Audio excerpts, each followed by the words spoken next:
My son told me to get out of my own house because his wife's wealthy parents needed a vacation. He thought I was just a retired old man living on a pension. He didn't know I owned the bank that holds his father-in-law's mortgage. I didn't argue with him. I simply packed my bags. I left a bottle of cheap wine and a black leather book on the kitchen counter. My son thought he had won. He didn't know that by the time he signed the last page of that book, he would owe me $1.2 million and his marriage would be over. Before I tell you how I brought their world crashing down, let me know in the comments if you have ever been underestimated by your own family. My name is Caleb Turner. I am 68 years old. Most people see me as a quiet man who likes fishing and wears worn-out flannel shirts. They see the gray hair and the slow walk and they assume I am just another retiree waiting for the end. They are wrong. I spent 40 years as a structural engineer. I built the skyline of this city. I poured concrete into the foundations of skyscrapers that touch the clouds. When I retired, I didn't stop working. I just moved my office. I was standing on the balcony of my wooden beach house in Malibu. The ocean air was salty and cold, but I wasn't looking at the waves. I was looking at a document on my table. It was a site clearance agreement worth $50 million. My signature was the only thing standing between a massive new resort development and the breaking of ground. I held my favorite fountain pen, the heavy brass one I had used to sign every major deal since 1995. The ink was wet on the page when my phone rang. It was Tyrell, my only son. I looked at the screen.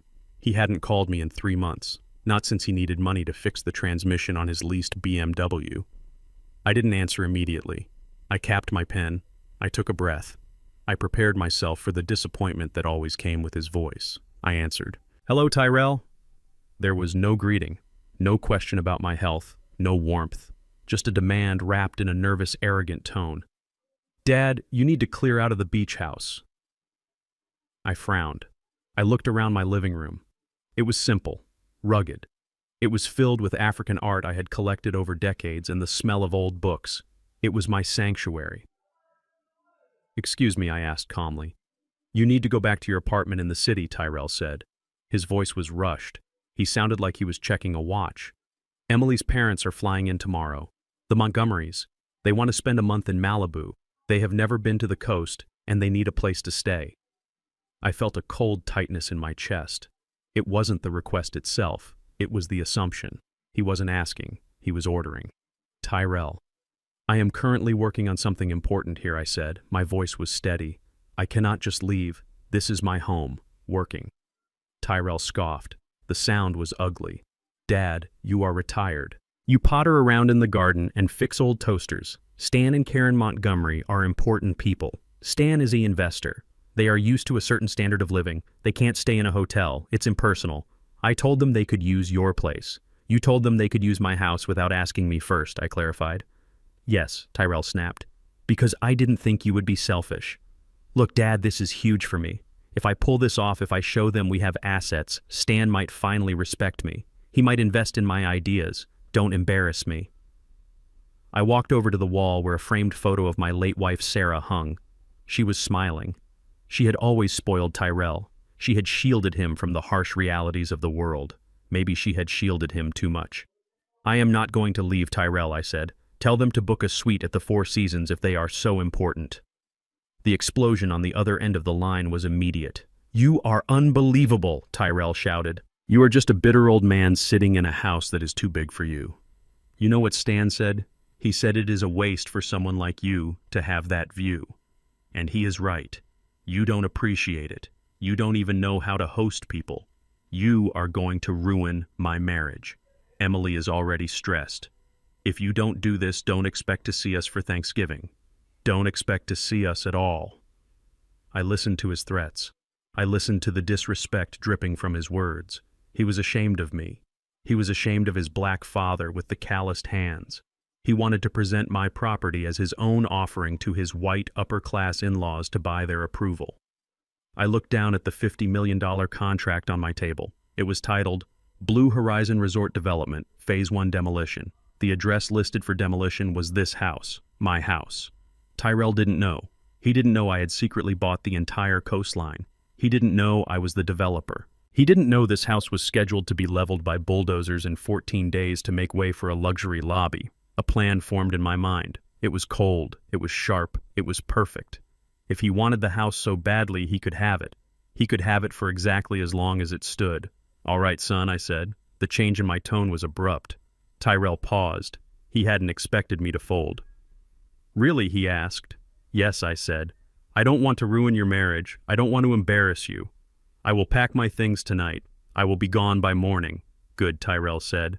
The relief in his voice was sickening. "Leave the keys under the mat. And Dad, please clean up a bit.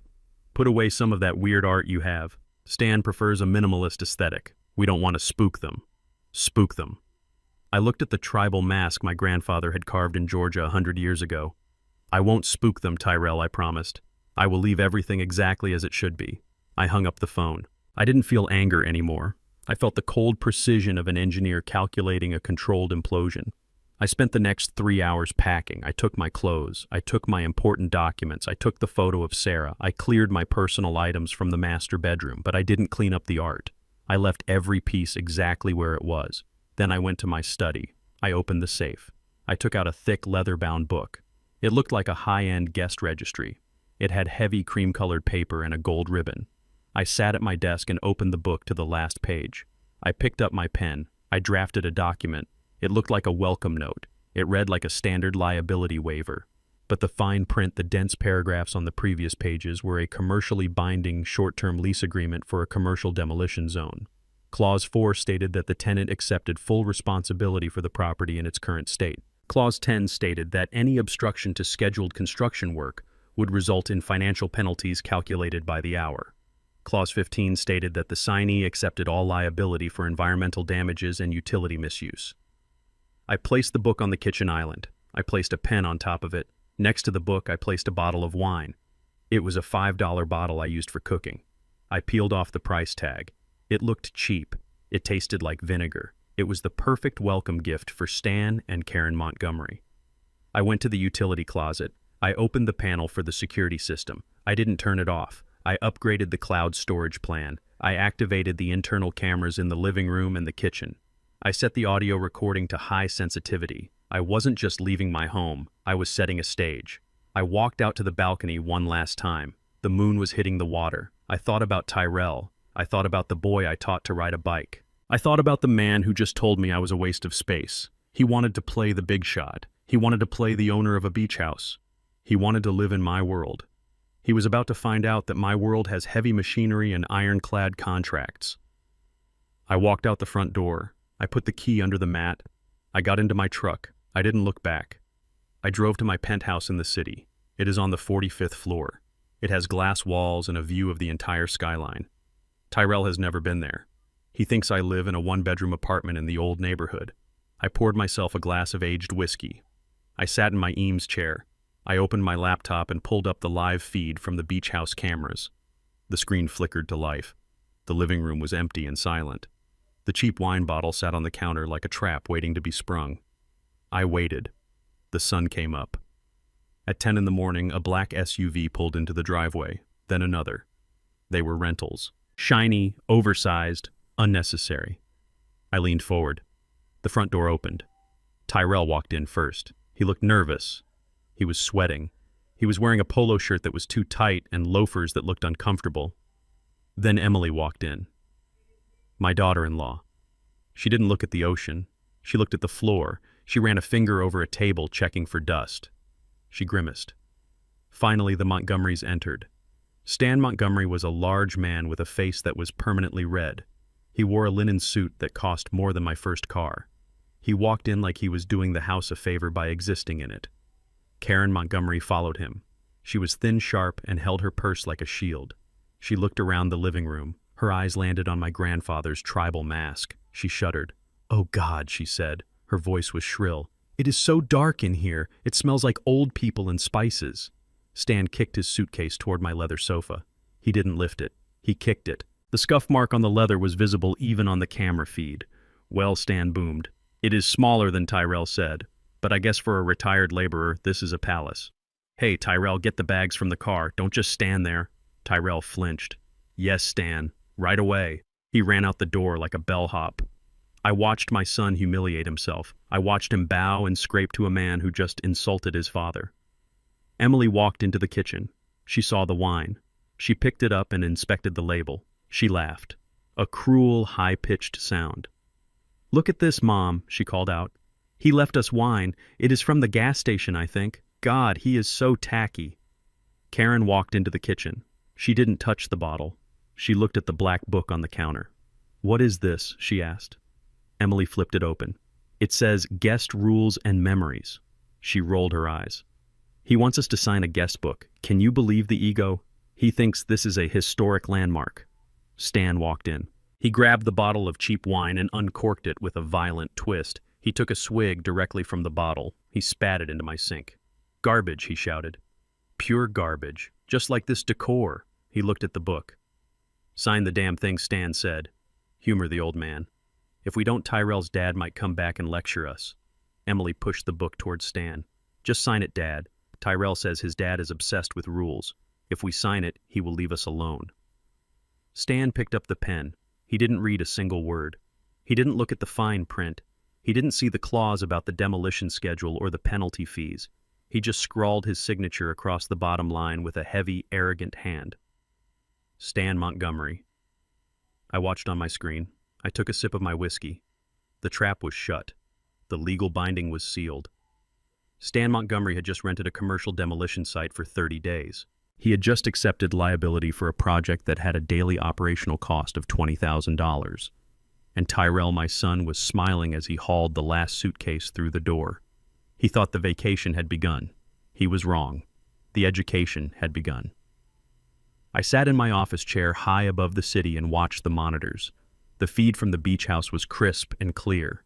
It was 10 in the morning when the first black SUV pulled into the driveway, followed closely by a second one. They were large, aggressive vehicles that looked ridiculous parked in front of my modest wooden home. I leaned forward and took a sip of my coffee. The show was about to begin. The driver's door of the first car opened and Tyrell stepped out. My son looked frantic. He was sweating despite the cool ocean breeze. He ran around to the passenger side and opened the door with a bow that made my stomach turn. Stan Montgomery emerged. He was a large man with a face flushed red from years of expensive scotch and high blood pressure. He wore a linen suit that was already wrinkled, and he looked at my house with a sneer that twisted his entire face. "Well, this is it," Stan announced loudly, his voice booming through the audio feed. "It is smaller than the picture's Tyrell. Much smaller. It looks like a shack." Karen Montgomery stepped out of the second car. She was a thin woman with sharp features and hair that was sprayed into an immovable helmet of blonde. She held a handkerchief in her hand. I watched closely as she approached the front door. She did not touch the handle. She covered it with the handkerchief before turning it as if my home were infected with a disease. "It smells like brine and old people," Karen complained, her voice shrill and piercing. "Tyrell, did you have it cleaned professionally? I feel like I am going to catch something just standing here." Tyrell rushed forward, his head bowed low. "Yes, Karen, absolutely. I had a team come in yesterday. It is just the sea air. It is rustic." "Rustic is a word for poor people," Tyrell Stan barked. He walked to the trunk of the car and popped it open. He did not lift his own luggage. He pointed a thick finger at the bags. "Boy, get these inside. And be careful with the Louis Vuitton. It costs more than your father probably made in a year." I watched my son.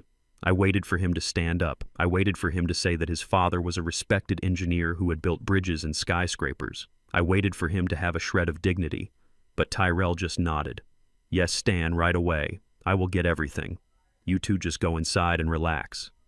He hauled the heavy suitcases out of the trunk, straining under the weight. Stan and Karen did not wait for him.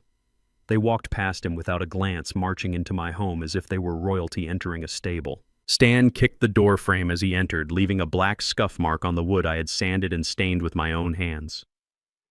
Inside the living room, Stan looked around with open disgust. He ran a finger along the mantel of the fireplace and inspected it for dust. "Tacky," he muttered. "Look at this African junk on the walls. It looks like a museum for savages. Tyrell, get in here. Take this mask down. It is staring at me." I watched Tyrell drop the bags and rush to remove the tribal mask my grandfather had carved. He hid it behind the sofa like it was something shameful. My heart hardened into stone. My son was not just a coward. He was a collaborator. He was helping these people erase me from my own home. The camera in the kitchen picked up movement. Emily had entered. My daughter-in-law looked just as unimpressed as her parents. She was wearing heels that clicked loudly on the hardwood floor. She was not looking at the ocean view or the beautiful natural light. She was opening my cupboards and sneering at my simple plates and mugs. She spotted the welcome basket I had left on the island. I had arranged it carefully. A bag of generic potato chips, a box of store-brand crackers, and the bottle of $5 wine I had stripped of its price tag. "Oh my God, Mom, come look at this," Emily called out, her voice dripping with amusement. Karen walked into the kitchen holding her purse tight against her chest. "What is it, dear?" "Look at this generous gift," Emily said, picking up the wine bottle. She held it up to the light like she was inspecting a specimen in a lab. "No vintage, no label. I think he makes it in the bathtub. And look at these crackers. They are stale just looking at them." Karen laughed. It was a cold, dry sound. "Well, what did you expect, Emily? Tyrell said his father lives on a fixed income. He probably thought this was a luxury. It is sad, really. Poor people trying to be fancy." They both laughed then. They stood in my kitchen surrounded by the home I had built and laughed at my poverty. They had no idea that the table they were leaning on was made of imported teak worth $10,000. They had no idea that the floor they were walking on concealed a state-of-the-art heating system. They saw only what they wanted to see. An old black man with a small house and no taste. "I should throw this out," Emily said, setting the bottle down with a thud. "We cannot drink this swill. Stan would get sick." "Leave it," Karen said, waving her hand dismissively. "We can use it to clean the toilets if the maid does not show up. Where is the maid, by the way? Did Tyrell hire one?" "I doubt it." Emily sighed. "Tyrell is useless with details. I will probably have to do everything myself. Honestly, Mom, I do not know how much longer I can deal with him. If this vacation does not convince Dad to invest in Tyrell's business, I think I am done." I listened to her casual cruelty. She was talking about leaving my son while standing in his father's house, drinking his water and breathing his air, and Tyrell was outside sweating and hauling their luggage, desperate to please them. Stan walked into the kitchen then. He was holding a cigar unlit, but I knew he would light it soon despite my strict no-smoking rule. "Where is the booze?" he demanded. "I need a drink after that flight. And where is the contract? Tyrell said there was some paperwork." Emily pointed to the black leather book sitting next to the cheap wine. "This is it, Dad," she said, rolling her eyes. "It is a guest book. Can you believe it? He wants us to sign a guest book like we are staying at a bed and breakfast." Stan picked up the book. It was heavy-bound in real leather. He flipped it open roughly, bending the spine. "Guest rules and memories," he read aloud in a mocking voice. "Rule number 1, no smoking inside." "Yeah, right. Rule number 2, quiet hours after 10. Who does this guy think he is?" "The warden." He flipped to the last page where I had left a pen waiting. "Just sign it, Dad," Emily urged. "Tyrell says his dad is obsessive about his little rules. If we sign it, he will feel important and leave us alone. We do not want him coming back here to check on us." Stan grunted. He picked up the pen. He did not look at the pages in between. He did not see the dense paragraphs of legal text printed in small, sharp font. He did not see Clause 4, which stated that by signing this document, the tenant accepted full legal and financial responsibility for the property as a commercial demolition site. He did not see Clause 10, which clearly stated that any obstruction to the scheduled demolition work, which was set to begin in 10 days, would result in a penalty fee of $20,000 per hour to cover the cost of idle heavy machinery. He did not see Clause 15, which transferred all liability for environmental damages directly to the signer. Stan Montgomery saw only a nuisance. He saw a silly book from a silly old man. He pressed the pen to the paper. I leaned closer to my monitor. My breath caught in my throat. This was the moment. This was the seal on the warrant, whatever Stan muttered. Let the old man have his rules. I will run this place how I want. He scrawled his signature across the line. It was big and arrogant, taking up half the page. Stan Montgomery. He slammed the book shut and tossed the pen onto the counter. Done, he announced. Now, Tyrell, get in here and open this wine. If it is poison, I want you to taste it first. Tyrell ran into the kitchen, panting and sweating. Yes, Stan. Thank you for signing. My dad just likes to keep things orderly.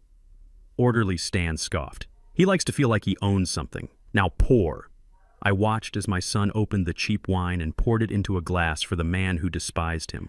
I watched Stan take a sip, spit it into my sink, and curse. I sat back in my chair. The anger was gone now, replaced by a cold, hard satisfaction. They had signed. They were legally locked in. They were sitting inside a building that was scheduled to be leveled by bulldozers, and they had just agreed to pay the bill for the wreckage. Stan lit his cigar and blew a cloud of thick gray smoke into my kitchen. "Let the vacation begin," he laughed. I took a sip of my own coffee. "Yes, Stan," I whispered to the empty room. "Let it begin. Enjoy the view while it lasts, because the bill is coming, and you are not going to believe the price." By the third day, the novelty of the ocean view had worn off, and the silence of the house had begun to itch at the Montgomerys like a cheap wool sweater. I watched from my office in the city as the boredom set in. They had consumed the generic potato chips. They had complained about the lack of cable television. Now they were pacing the floors of my sanctuary looking for something to entertain them. It had started in the master bedroom. I had locked my personal closet, but I had left the drawers of the dresser unlocked because they contained only old linens and a few spare work shirts. I watched Karen Montgomery walk into the room with a glass of water in her hand, not bothering to use a coaster. She opened the top drawer. She ran her manicured fingers over my flannel shirts. She pulled one out and held it up with 2 fingers as if it were a dead rat. "Look at this, Stan," she called out. Her voice was tinny through the speakers. "Polyester blends and flannel. He really does dress like a lumberjack. I bet he bought these at a thrift store." Stan walked in. He was wearing shorts and a polo shirt that was unbuttoned too far down his chest. He looked sweaty and irritable. "Who cares about his clothes, Karen?" he grunted. "I am looking for the good stuff. Every old man has a stash. Cash, whiskey, something." He did not leave us anything to drink except that vinegar in the kitchen. He began to pull open the drawers of my nightstand. He rummaged through my reading glasses and my notepads. He tossed them onto the floor without a second thought. He was hunting. He was a predator in a space that did not belong to him, and he felt entitled to everything he found. "There has to be a safe," Stan muttered, "or a hidden cabinet. People like this do not trust banks. They stuff money in the walls." I watched him move to my bookshelf. He pulled down books I had collected for 40 years. First editions of engineering texts. Biographies of great architects. He shook them, hoping money would fall out. When nothing did, he tossed the books onto the rug, bending the covers. My hands gripped the edge of my desk. These were not guests. They were invaders. They were stripping my home of its dignity, layer by layer. They were violating my privacy with a casual arrogance that made my blood run cold. They assumed that because I was a black man living in a wooden house, I must be hiding cash because I could not possibly have a diversified portfolio or a digital bank account. Stan moved to the hallway. He stopped in front of the heavy oak door at the far end. This was the only room I had secured with a deadbolt. I had placed a strip of red industrial tape across the frame at eye level. On the tape, I had written in black marker, "Technical area authorized personnel only." It was a warning. It was a boundary. To Stan Montgomery, it was an invitation. He stood in front of the door, his hands on his hips. "Here it is," he announced. "This is where he keeps it." Emily walked down the hall, filing her nails. "Keeps what?" "Dad," she asked, bored. "The liquor stand," said. "Or the good cigars. Or maybe the cash. Why else would he lock it and put up this ridiculous sign? Technical area. Please.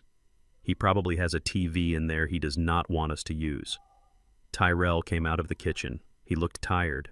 He had spent the last 2 days cooking and cleaning for them while they criticized his efforts. "Stan, maybe we should leave that alone," Tyrell said weakly. "Dad said it was for maintenance. It might be the boiler or something." "Do not be an idiot," Tyrell Stan snapped. "Boilers are in the basement. This is a stash room. Your father is holding out on us.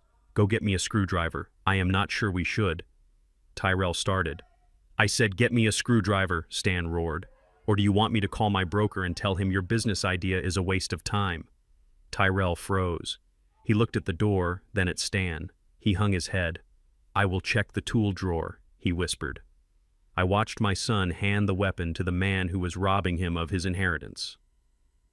Stan took the flathead screwdriver. He did not try to pick the lock. He jammed the metal tip into the wood frame between the door and the jamb. He leaned his weight into it. The wood groaned. I flinched as if he were prying at my own ribs. He was destroying the frame. He was gouging the oak I had installed 30 years ago.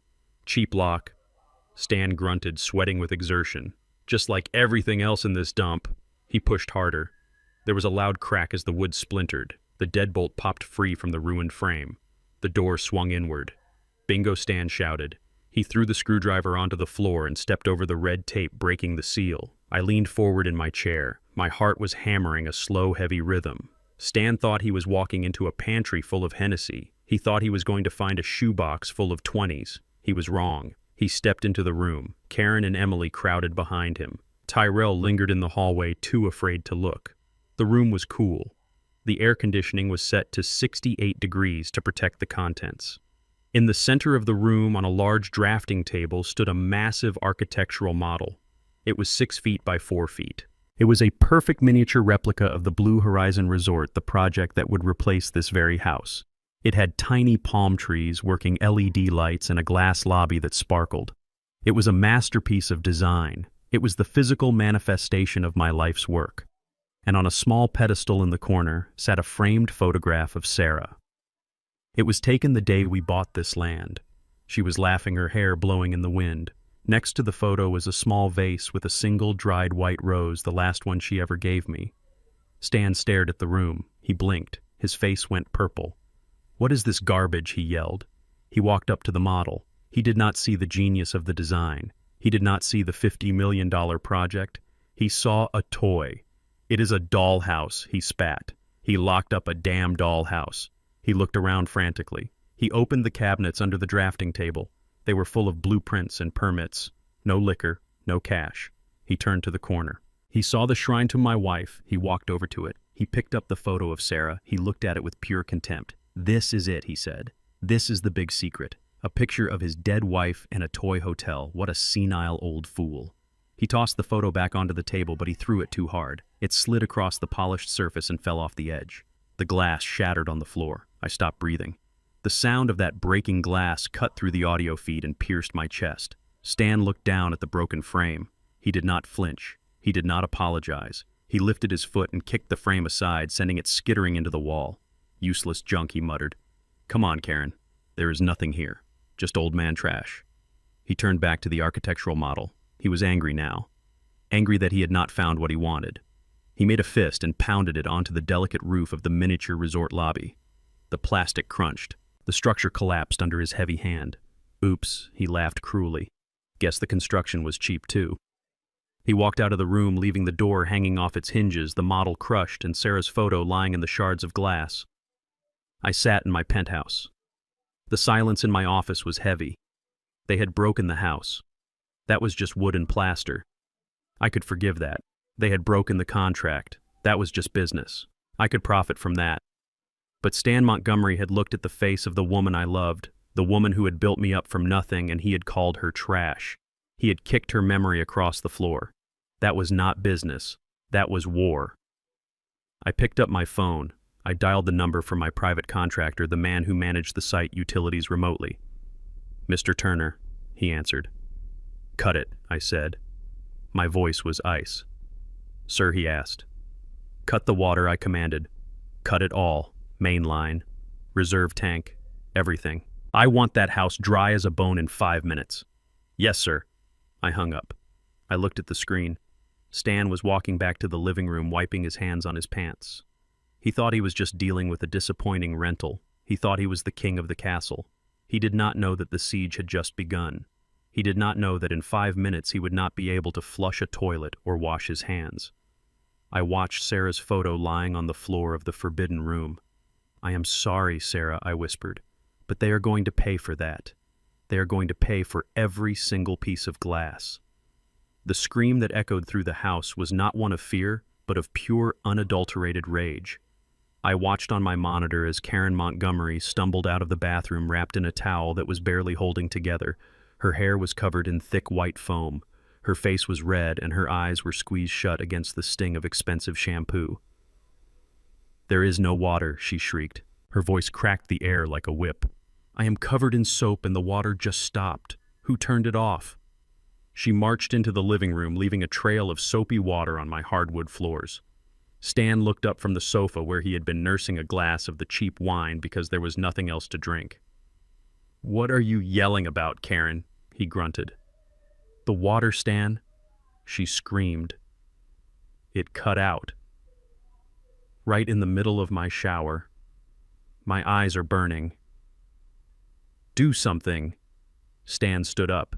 He looked at Tyrell, who was in the kitchen trying to salvage the mood by arranging store-brand crackers on a plate. Tyrell Stan barked. What is going on with this house? First the internet is slow, now the water is gone. Did your father forget to pay the bill? Tyrell rushed forward, his hands trembling. I do not know, Stan. It should be working. Let me check the sink. He turned the faucet handle. Nothing came out. Not a drop. Just the hollow, dry sound of pipes gasping for air.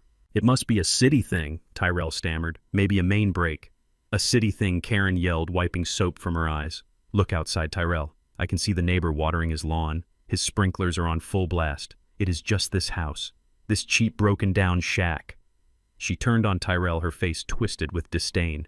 You brought us here, she hissed. You promised us a luxury vacation, and now I'm standing here blind and sticky in a house that does not even have basic utilities.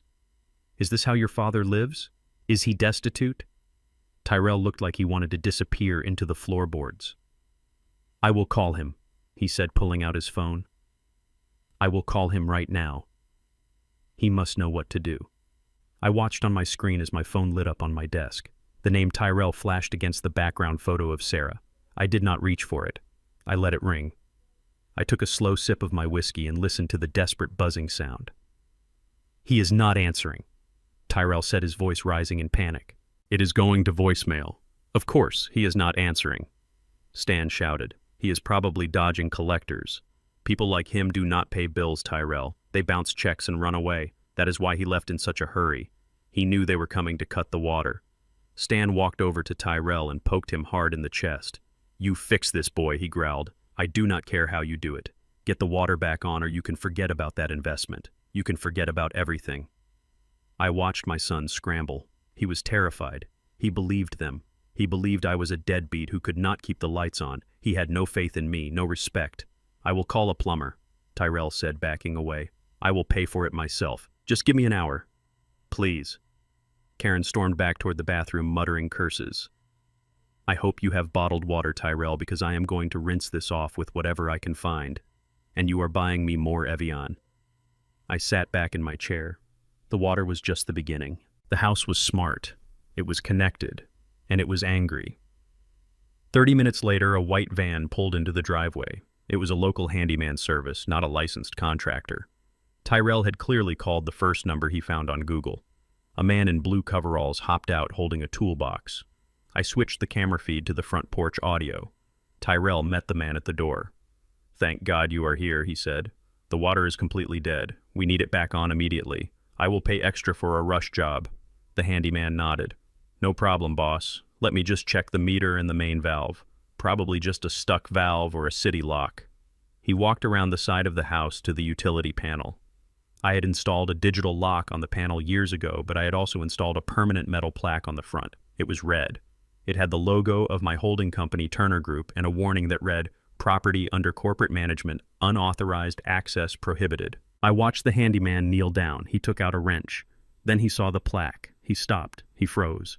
He leaned in closer to read the small print. He stood up very quickly. He backed away from the panel as if it were a bomb. Whoa, he said loud enough for the microphone to catch. No way. No way am I touching this. Tyrell ran over to him. What is it? What is wrong? Can you fix it? The handyman looked at Tyrell with wide eyes. He looked scared. Do you know whose house this is, buddy? He asked. It is my father's house, Tyrell said, confused. Caleb Turner. The handyman shook his head. The sign says Turner Group. That is the massive conglomerate downtown. They own half the coastline. They are ruthless, man. They sue people for breathing on their property. This is a red property. That means it is flagged for high-level corporate development. Tyrell laughed nervously. You are mistaken. My dad is just a retired engineer. He does not own a conglomerate. He probably just owes them money. Maybe they put a lien on the house. The handyman backed up toward his van. Look, I do not care what your dad told you. I know that logo. I know that name. If I touch a valve on a Turner Group red property, I lose my license. I lose my business. They have lawyers that eat guys like me for lunch. But we have no water, Tyrell pleaded. Not my problem, the man said, climbing into his van. And if I were you, I would not touch it either. If the Turner Group cut your water, it means you are in deep trouble. Those guys do not play games. He slammed the door and peeled out of the driveway, leaving Tyrell standing in the dust. My son stood there staring at the red plaque. He did not see the truth. He did not see that his father was the titan the handyman feared. He saw what he wanted to see. He walked back into the house, his face pale. Stan met him in the hallway. "Well, is it fixed?" "No," Tyrell whispered. The guy left. He said he would not touch it. "Stan, there is a sign on the utility box. It says Turner Group." Stan frowned. "Who is the Turner Group?" Tyrell swallowed hard. "I think it is a loan shark agency. Or maybe a collection firm." The guy was terrified. He said Dad is in deep trouble. He said this is a flagged property. Stan laughed. A cruel barking sound. "I knew it," he shouted. "I knew it. Your father is a crook. He is up to his neck in debt and he pawned this house off on us to hide out. That is why he left. He is running from the mob, Tyrell." Emily walked in, drying her hands on a paper towel. "Great," she said. "Just great. So we are staying in a house that has been seized by criminals. My husband brought me to a foreclosure." "It is not a foreclosure," Tyrell tried to argue. "It is just a misunderstanding." "It is pathetic," Stan interrupted. "Your father is a loser, Tyrell, and the apple does not fall far from the tree. Move aside." Stan pushed past Tyrell. He marched toward the back door. "Where are you going?" Karen asked, coming down the stairs in a dry dress, her hair still wet and matted. "I am going to fix it myself," Stan announced. "I am not afraid of some collection agency sign. I know how plumbing works. It is just a valve. I am going to turn it back on, and then I am going to drink the rest of that terrible wine." "Stan, you should not," Tyrell warned. "The guy said it was dangerous." "Shut up," Stan snapped. "You are useless. Let a real man handle this." I watched Stan march out to the utility panel. He did not have a wrench. He had a hammer he had found in the kitchen drawer and a pair of pliers. He approached the panel. He saw the red plaque. He spat on it. "Turner Group," he muttered. "Bunch of suits." He jammed the pliers into the lock of the utility box. He twisted. The metal groaned. He hit the latch with the hammer. Once, twice. The lock broke. The door of the panel swung open. Inside, it was not just a water valve. It was the central nervous system of the house. It was a complex array of circuit breakers, digital relays, and fiber optic cables that controlled everything from the water pressure to the security sensors. Stan did not know what he was looking at. He saw a handle painted blue and assumed it was the water. He reached for it, but in his clumsiness, his other hand brushed against the main power bus for the smart home server. I had designed that system myself. It carried a high voltage load to power the perimeter lights and the server cooling fans. Stan grabbed the water valve with the pliers and yanked it. The valve broke. Water sprayed out, hitting the exposed electrical bus. The sound was deafening. A massive arc of blue electricity snapped through the air. It sounded like a gunshot. Stan was thrown backward. He landed hard in the dirt, screaming. Smoke poured out of the utility box. The smell of frying ozone and melting plastic filled the air. Inside the house, the lights flickered violently. The refrigerator groaned and died. The hum of the air conditioning stopped instantly. Total silence. Total darkness. I watched on my battery-powered backup camera feed. The image switched to night vision, grainy and green. Stan was lying on the ground, groaning, holding his arm. Karen screamed from inside the house. Stan. What happened?" Tyrell ran out the back door. He found his father-in-law covered in soot, smelling of burnt hair. "I think I killed it," Stan wheezed, coughing. "I think I killed the whole house." "You idiot," Tyrell whispered. He was staring at the smoking box. "You fried the mainframe." Stan sat up. He looked at the house. It was a dark, silent tomb against the evening sky. "Do not call me an idiot, boy," he snarled. "This is your father's fault.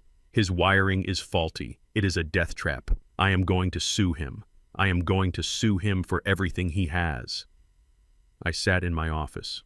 I took another sip of whiskey. "Sue me, Stan," I said to the screen. "Please try. You just destroyed a $200,000 custom smart grid, and you did it while trespassing in a locked utility panel." I checked the logs on my laptop. The system was dead. The water was off. The power was gone. They were alone in the dark in a house that was rapidly becoming a prison. And the best part was that the security cameras were running on independent batteries. I would not miss a single second of their misery. Tyrell helped Stan to his feet. They stumbled back into the dark house. "What do we do now?" Emily asked, her voice trembling in the dark. "Now," Stan said, coughing smoke. "Now we light some candles. We open the windows. And we finish the wine. We are not leaving. I am not letting your father's incompetence ruin my vacation." They were stubborn. I had to give them that. They were willing to sit in the dark and smell their own filth just to prove a point. But they did not know that the environmental sensors had just been triggered by the smoke. And they did not know that the next wave of my attack was not going to come from the house. It was going to come from the city. I picked up my phone and dialed the number for the local Environmental Protection Office. "Hello," I said. "I would like to report a hazardous chemical discharge at a beachfront property. Yes, smoke and potential fluid leak. It is right next to the turtle sanctuary." I hung up. "The lights might be out, Stan, but the spotlight is about to be on you." The silence of the blackout did not last long. By noon the next day, the peaceful sound of the waves crashing against the shore was shattered by the mechanical roar of a diesel generator.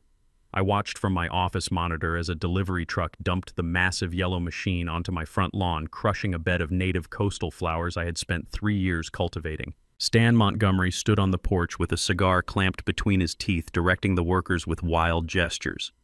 He looked like a general commanding a retreat. He was not going to let a little thing like a total power failure stop him from showing off. He had rented the generator with a rush delivery fee that was likely astronomical, but Stan did not care about costs. He cared about appearances.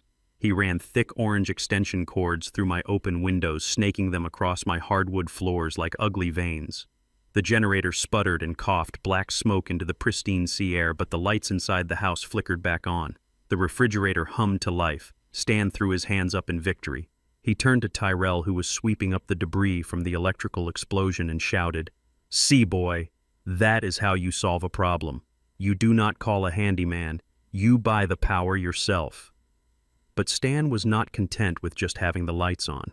He needed an audience. He needed witnesses to his triumph over the adversity of my cheap house. I listened as he made phone calls, his voice booming over the rumble of the generator. He called his golf buddies. He called his business rivals. He told them all to come down to Malibu. He told them he was throwing an impromptu housewarming party. "Come see the place," he shouted into his phone. "It is a little rustic right now. We are doing some renovations on the grid, but the view is $1 million. Yeah, I bought it for the kids. Wanted to give them a start. You know how it is." I gripped my coffee mug. He was lying. He was telling everyone that he had bought my house. He was claiming ownership of my life's work. He was erasing me completely, replacing my name on the deed with his own in the minds of his social circle. And Tyrell stood right there listening to the lie and saying absolutely nothing. My son wiped the soot from his face and nodded like a good servant. He was letting this man steal his father's dignity just to keep the peace. By sunset, the driveway was full of cars. They were not rentals. They were Porsches and Mercedes, driven by men who wore loafers without socks and women who wore jewelry that cost more than college tuitions. They spilled into my house like a swarm of locusts. They did not wipe their feet. They did not respect the space. They treated my home like a frat house for the elderly and wealthy. Stan held court in the living room. He had opened the rest of the windows to let out the cigar smoke, but the air was thick with the smell of expensive cologne and entitlement. He poured drinks from bottles his friends had brought. He laughed loudly, slapping backs and shaking hands. "Yeah, it needs work," Stan bragged, gesturing around the room with a lit cigarette. "We are going to gut it. Tear down these wooden walls, put in some marble, maybe a glass elevator." The previous owner was some retired laborer, had no vision. "But we are going to fix it up for Tyrell and Emily." I watched a woman in a red dress drop a canapé on my Persian rug. She looked down at the smear of grease and, laughing, kicked it under the sofa with her heel. That rug was a gift from a diplomat I had worked with in Dubai. It was woven by hand. Now it was a napkin for a woman who did not know its value. Another man tapped his cigar ash onto my windowsill. The wind caught the embers and blew them onto the curtains. Emily rushed over to brush them off, but the man just waved her away. "Relax, honey," he said. "Your dad said you are gutting the place anyway. Let it burn a little. Gives it character." The party moved to the balcony. The sun was going down, painting the sky in violets and oranges. It was a breathtaking sight, the kind that usually made people quiet and reflective. But these people were not wired for reflection. They were wired for consumption. They leaned over the railing, shouting over the sound of the ocean. They toasted to Stan's generosity. They toasted to the new house. Then the destruction began in earnest. It started with a beer bottle. A man finished his drink, and instead of finding a trash can, he simply tossed the glass bottle over the railing. I watched it arc through the air and crash onto the rocks below. "Target practice!" the man shouted, laughing. Stan laughed with him. He grabbed an empty wine bottle. "Watch this," he said. He threw the bottle. It shattered on the rocks, sending shards of green glass scattering across the sand. The guests cheered. It became a game. They began to throw everything they could find: plastic cups, paper plates, half-eaten food, cans. They rained garbage down onto the beach below. My stomach twisted. They did not know what was down there. They did not know that the stretch of beach directly below my house was a federally protected nesting ground for sea turtles. I had spent years working with local conservationists to keep that sand pristine. I had fought the city to prevent streetlights from confusing the hatchlings. I had treated that beach like holy ground. And now Stan Montgomery and his friends were burying it in trash. I watched a woman throw a lit cigarette butt over the edge. It landed in a patch of dry seagrass. That was enough. I had seen enough. I picked up my phone. I did not call the police. The police would just give them a warning for a noise complaint. I called the number for the California Coastal Commission Enforcement Division. I had the direct line to the regional director, a woman named Sarah, who took her job very seriously. "Hello, Sarah," I said. "This is Caleb Turner." "Yes, I am watching a live feed of my property. There is a group of people dumping glass and burning waste directly into the turtle sanctuary." "Yes, active dumping. It is a biohazard. Send the heavy unit." I hung up. I watched the screen. Stan was winding up to throw a heavy glass decanter he had taken from my study. He looked like a pitcher on the mound. He threw it. It smashed loudly below. He took a bow while his friends applauded. "Enjoy the applause, Stan," I whispered. "It is going to cost you." 20 minutes later, the party was interrupted not by a doorbell, but by a siren that cut through the noise of the generator like a knife. Blue and red lights flashed against the living room walls. The laughter died instantly. 3 vehicles pulled into the driveway, blocking the Porsches and the Mercedes. They were not patrol cars. They were enforcement trucks with the emblem of the Department of Fish and Wildlife and the Environmental Protection Agency. 6 officers stepped out. They were not smiling. They were wearing tactical vests and carrying heavy flashlights. They marched to the front door. Stan stumbled to the door, a drink in his hand. "What is the meaning of this?" he demanded, slurring his words. "This is a private party." The lead officer, a man with a face like granite, shone his flashlight directly into Stan's eyes. "Sir, we have video evidence of illegal dumping of hazardous materials into a protected marine sanctuary. We have reports of glass, plastic, and incendiary devices being thrown onto a federal nesting ground." Stan blinked, blinded by the light. "That is ridiculous," he stammered. "We are just having a little fun. It is my property. I can do what I want." The officer stepped closer. "This property is part of the Malibu Coastal Conservation Zone. Throwing refuse onto the beach is a felony. Disturbing a turtle nesting ground carries a mandatory federal fine. We are going to need to see identification from the property owner immediately." The guests began to back away. The party was over. The smell of fear replaced the smell of cologne. They knew that an environmental crime was not something they could bribe their way out of. Stan looked around. The arrogance drained out of him. He realized he was in trouble. He realized that claiming ownership of the house meant claiming ownership of the crime. He looked at the officer. He looked at his friends who were watching him. He looked at Tyrell, who was standing in the corner holding a tray of appetizers. Stan pointed a shaking finger at Tyrell. "I am not the owner," he said, his voice cracking. "He is." He pointed at my son. The man he had just spent hours humiliating. The man he had told everyone was a charity case. "This is Tyrell Turner." Stan lied. "It is his house. I am just a guest. He is the one responsible for the property. He should have told us about the turtles." Tyrell dropped the tray. The sound of silver hitting the floor echoed in the silence. Tyrell whispered, "You told everyone it was your house. You threw the bottles." Stan turned on him, his face twisting into a mask of cruelty.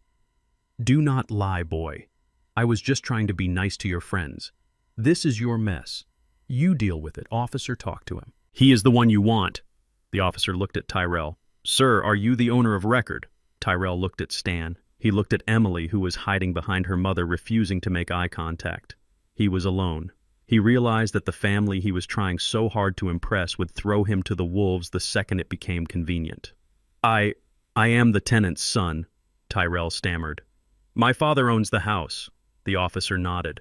Since your father is not here and you are the primary occupant, you are liable for the immediate citation. We are issuing a Tier 1 environmental violation. The fine is $50,000. It is payable immediately or you will be taken into custody for processing. $50,000. The room gasped. Tyrell turned pale. I do not have $50,000. Stan stepped forward. He put a heavy hand on Tyrell's shoulder. He leaned in close, his voice a hiss. Pay it, Tyrell. Use a credit card. Do whatever you have to do. If you let me get arrested, if you let this ruin my reputation, I swear I will destroy you. I will make sure you never work in this town again, and Emily will leave you before the sun comes up. Tyrell looked at Emily. She did not defend him. She just nodded, mouthing the word pay. My son reached into his pocket. His hands were shaking so badly he could barely hold his wallet. He pulled out a credit card. It was a black card. It was the card I had given him for emergencies. The card he thought was his, but was actually linked to my secondary account. I watched on the screen. I knew the limit on that card. I knew the balance. I had been paying it off for 3 years, keeping him afloat. But this morning, before I left the city, I had lowered the limit. I had dropped it to exactly $51,000. Tyrell handed the card to the officer. Please, he whispered, just take it. The officer ran the card through a portable terminal. We all waited. Stan wiped sweat from his forehead. The guests held their breath. The machine beeped. Approved. Tyrell let out a breath he had been holding. Stan clapped him on the back hard. Good boy, Stan said loudly, regaining his composure. That is how you handle business. Now, officer, get off my property. Or I mean, get off his property. The officer handed Tyrell a long receipt. This is just the preliminary fine, sir. You will receive a summons for the court date regarding the damages. Clean this mess up. If we find one more bottle cap on that beach, we are condemning the house. The police left. The guests fled immediately afterward, muttering excuses about early mornings and babysitters. They did not want to be associated with the disaster. Within 10 minutes, the house was empty except for the family. Stan flopped onto the sofa. He picked up his drink. What a nightmare, he complained.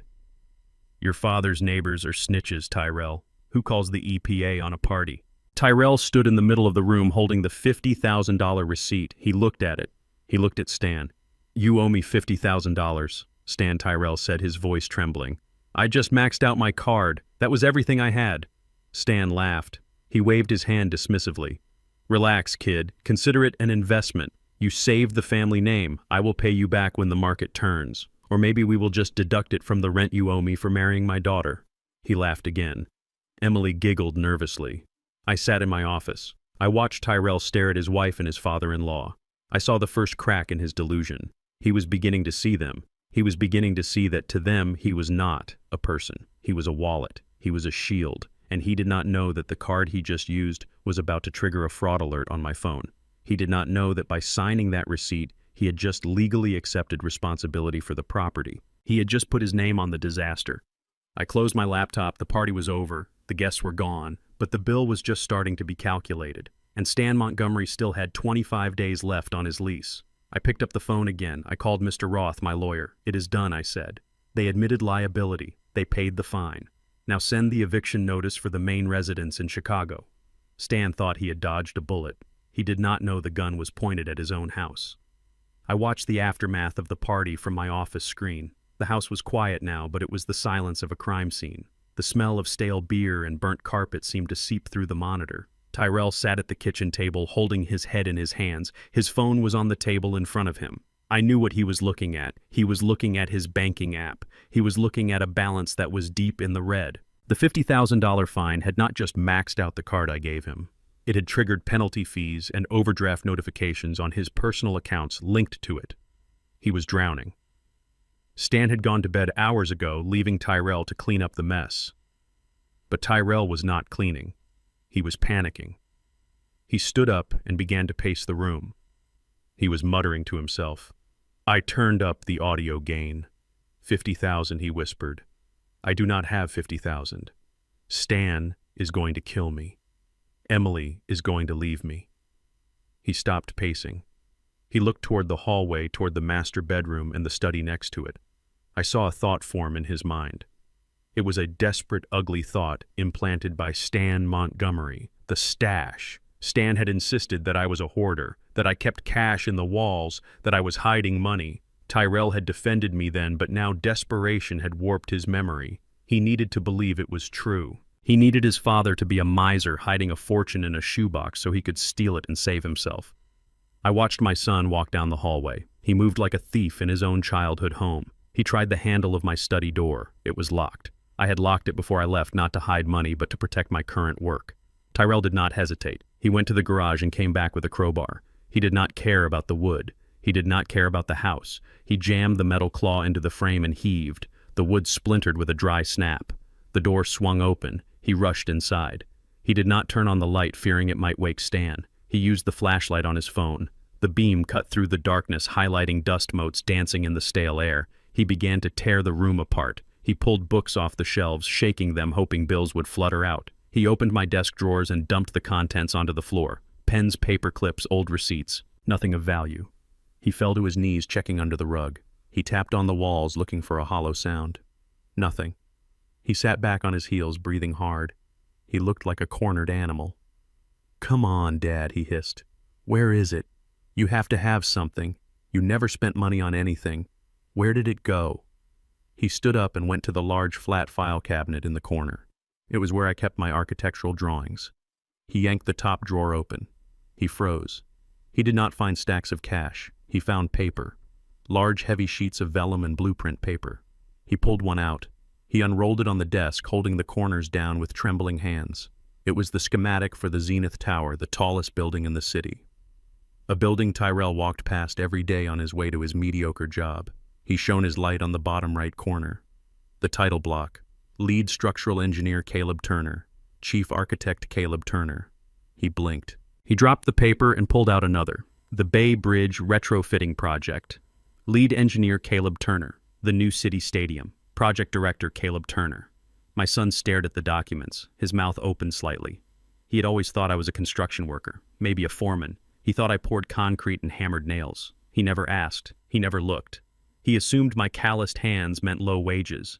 He did not know I owned the concrete company. He did not know I designed the steel skeletons that held the city together. He was looking at a legacy he had been too arrogant to see. Emily appeared in the doorway. She was wearing a silk robe and looked annoyed. "Tyrell, what are you doing?" she whispered harshly. "You are making so much noise. Did you find anything?" Tyrell looked up at her. He looked dazed. "Emily, look at this," he said, pointing to the blueprints. "My dad. He built the Zenith Tower. He built the stadium." Emily walked over. She did not look at the drawings. She was not interested in architecture. She began to rifle through the other papers on the desk, pushing aside the blueprints I had spent years perfecting. "Who cares what he built, Tyrell?" she snapped. "Did he get paid for it? That is the question. Where is the money?" She shoved a stack of file folders aside. A thick cream-colored envelope fell to the floor. It had the logo of the Switzerland Private Bank embossed in gold on the front. Emily snatched it up. It was already open. I had left it there. It was a quarterly statement for the Turner Family Trust. She pulled out the letter. Her eyes scanned the page. Her breath hitched. "Oh my God," she gasped. "What?" Tyrell asked, standing up. She turned the paper toward him. Her fingers shook as she pointed to the balance. $10 million, she whispered. "Tyrell, your father has $10 million in a liquid trust fund." Tyrell grabbed the paper. He stared at the numbers. He counted the zeros. $10 million, he repeated. "He is sitting on $10 million, and he let me drive a leased car. He let me struggle with rent. He let me pay that fine today." Greed washed over his face, erasing the shock. He did not feel pride in my success. He felt cheated. He felt that this money had been stolen from him. "Read the rest," Emily said, snatching the paper back. "Look at the beneficiary." Tyrell looked. Under the line for primary beneficiary, it did not say Tyrell Turner. It said, "The Sarah Turner Foundation for Urban Development." Tyrell's face went slack. "He is giving it away," he whispered. "He is giving it all away to some charity named after Mom. He cut me out." Emily looked at him with pure venom. "He did not just cut you out, Tyrell. He played you. He sat in this house pretending to be poor, watching us struggle and laughing. He has $10 million, and he gave us a bottle of $5 wine. She threw the paper onto the desk. He is sick, she spat. He is a sick, twisted old man. Just then, heavy footsteps echoed in the hall. Stan Montgomery appeared in the doorway. He was wearing his pajamas and he looked groggy, but the mention of $10 million had sharpened his senses instantly. "What is this about $10 million?" Stan demanded, stepping into the room. Emily picked up the bank statement and handed it to her father. "Look, Stan, Tyrell's dad, the poor, retired laborer. He is a multi-millionaire, and he is hiding it all in a trust fund for a charity." Stan took the paper. He read it. He looked at the blueprints spread out on the desk. He looked at the name Caleb Turner on the Zenith Tower schematics. His face changed. The disdain he usually held for me evaporated, replaced by a hungry, predatory glint. He did not look surprised. He looked calculating. "Well, well," Stan murmured. "The old man is a fox. A sly old fox." He looked at Tyrell. "You told me he was nobody," Stan said accusingly. "You told me he was a nobody with a beach shack." "I did not know," Tyrell stammered. "He never told me. He drives a truck, Stan. He wears flannel. He is eccentric," Karen said from the hallway. She had arrived quietly, drawn by the commotion. "That explains the weird art. He is one of those eccentric geniuses." She walked in and looked at the bank statement over Stan's shoulder. $10 million, she said, licking her lips. "And that is just the cash. Imagine the assets, the portfolio." She looked around the room with new eyes.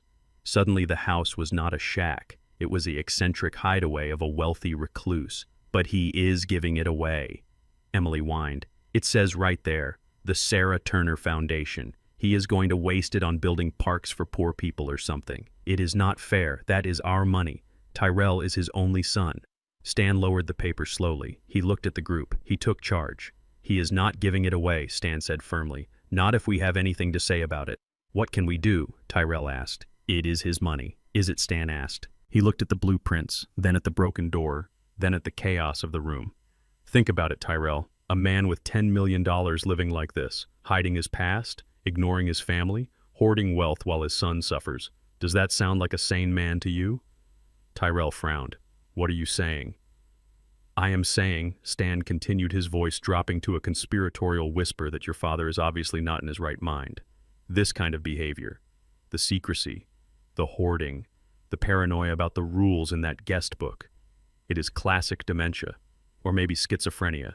He tapped the bank statement with a thick finger. "He is a danger to himself," Stan said, "and he is a danger to his estate. Leaving $10 million to a charity nobody has ever heard of. That is reckless. It is a sign of cognitive decline." Karen nodded vigorously. "Stan is right.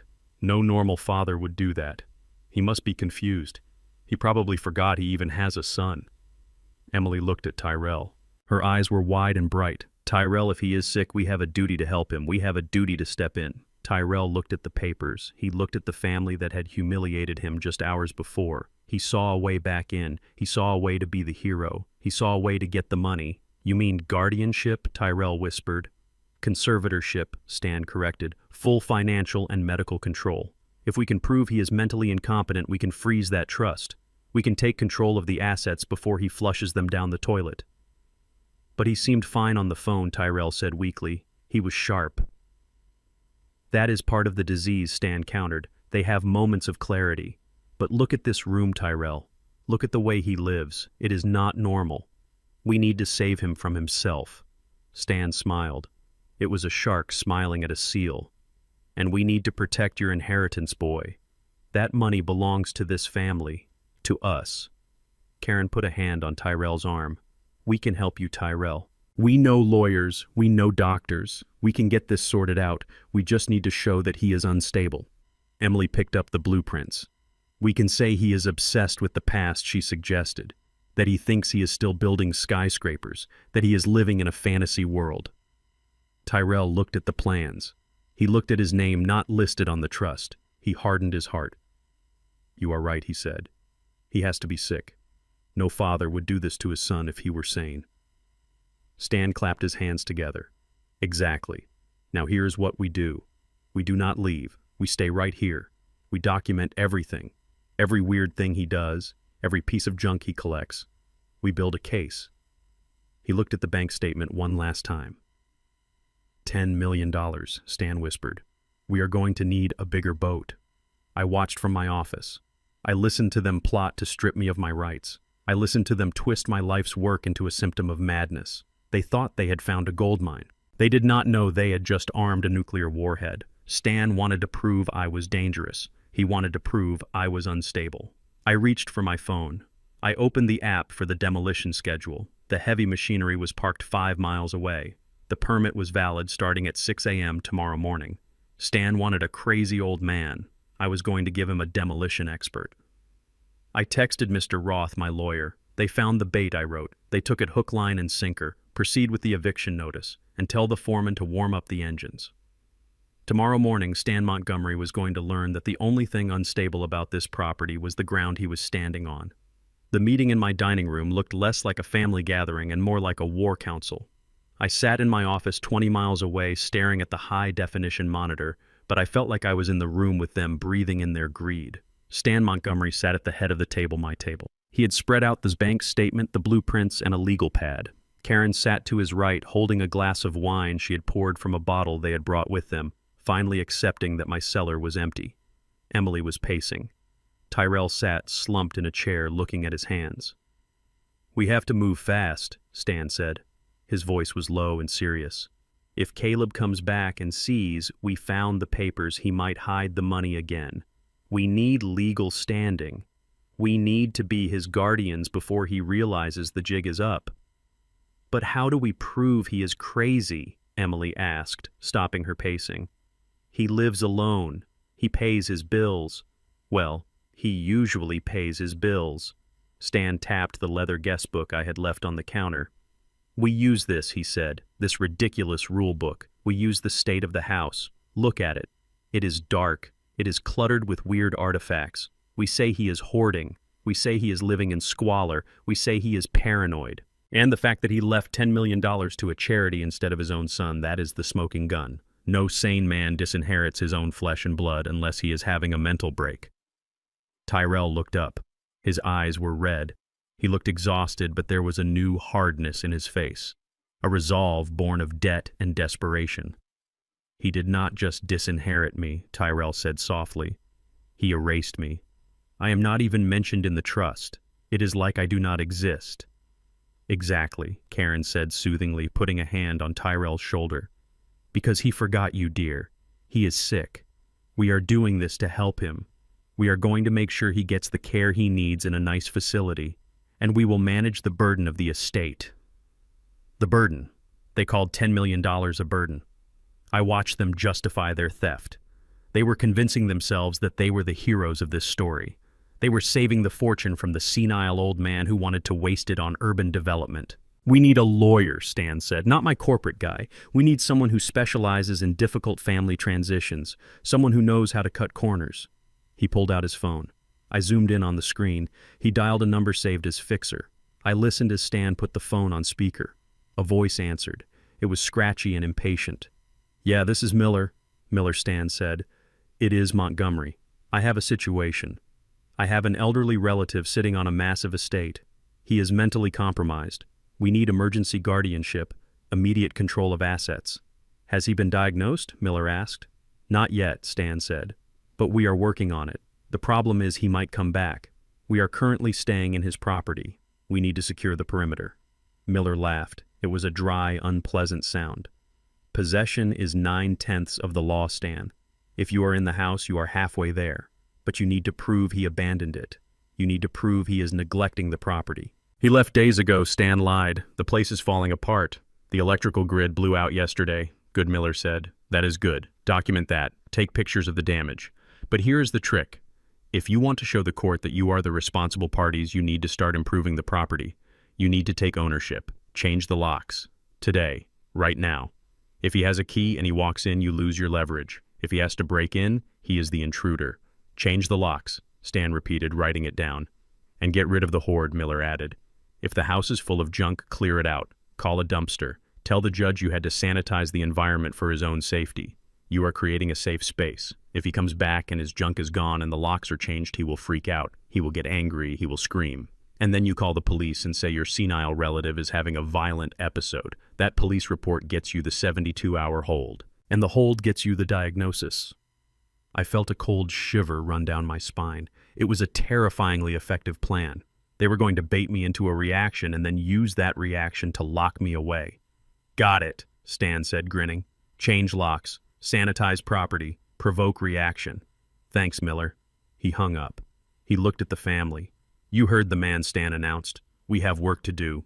Tyrell, go to the hardware store, get new deadbolts, the heavy-duty ones. Emily, call a junk removal service. Tell them we need a same-day pickup, a big truck.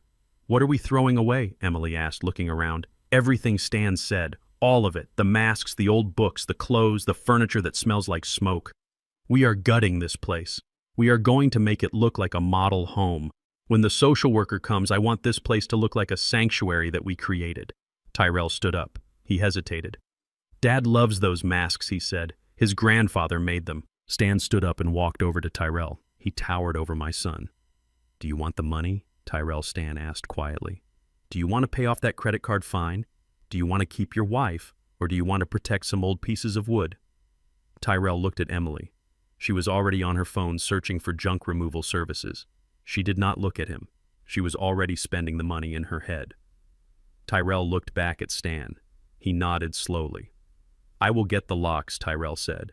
He walked out the door. He walked out on his father. He walked out on his history. I sat in my chair and watched them dismantle my life. It was methodical. It was ruthless. Within an hour, a locksmith van and a massive green garbage truck were idling in my driveway. The locksmith was quick. He drilled out the locks I had installed when Sarah and I bought the house. He replaced them with shiny generic brass handles. I heard the click of the new deadbolt sliding home. It was the sound of my home being stolen. But the junk removal crew was worse. They were 3 men in stained uniforms who did not care what they were carrying. Stan directed them from the porch, cigar in hand. Take that sofa, he ordered. And those shelves. Dump the books. We do not need to box them. Just dump them. I watched them carry out my library. Books I had read to Tyrell when he was a boy. Engineering manuals I had studied to get my degree. They threw them into the hopper of the truck. The heavy metal press came down and crushed them into pulp. They went for the art next. They pulled the tribal masks off the walls.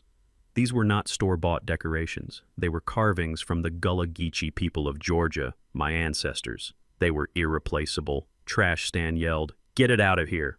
One of the workers hesitated, holding a mask that looked like a weeping woman. "This looks real antique, boss," the worker said. "You sure you want to toss it?" "I said toss it," Stan barked. "It is haunted junk." The worker shrugged and tossed the mask into the truck. It cracked as it hit the metal floor. My fists were clenched so tight my knuckles were white.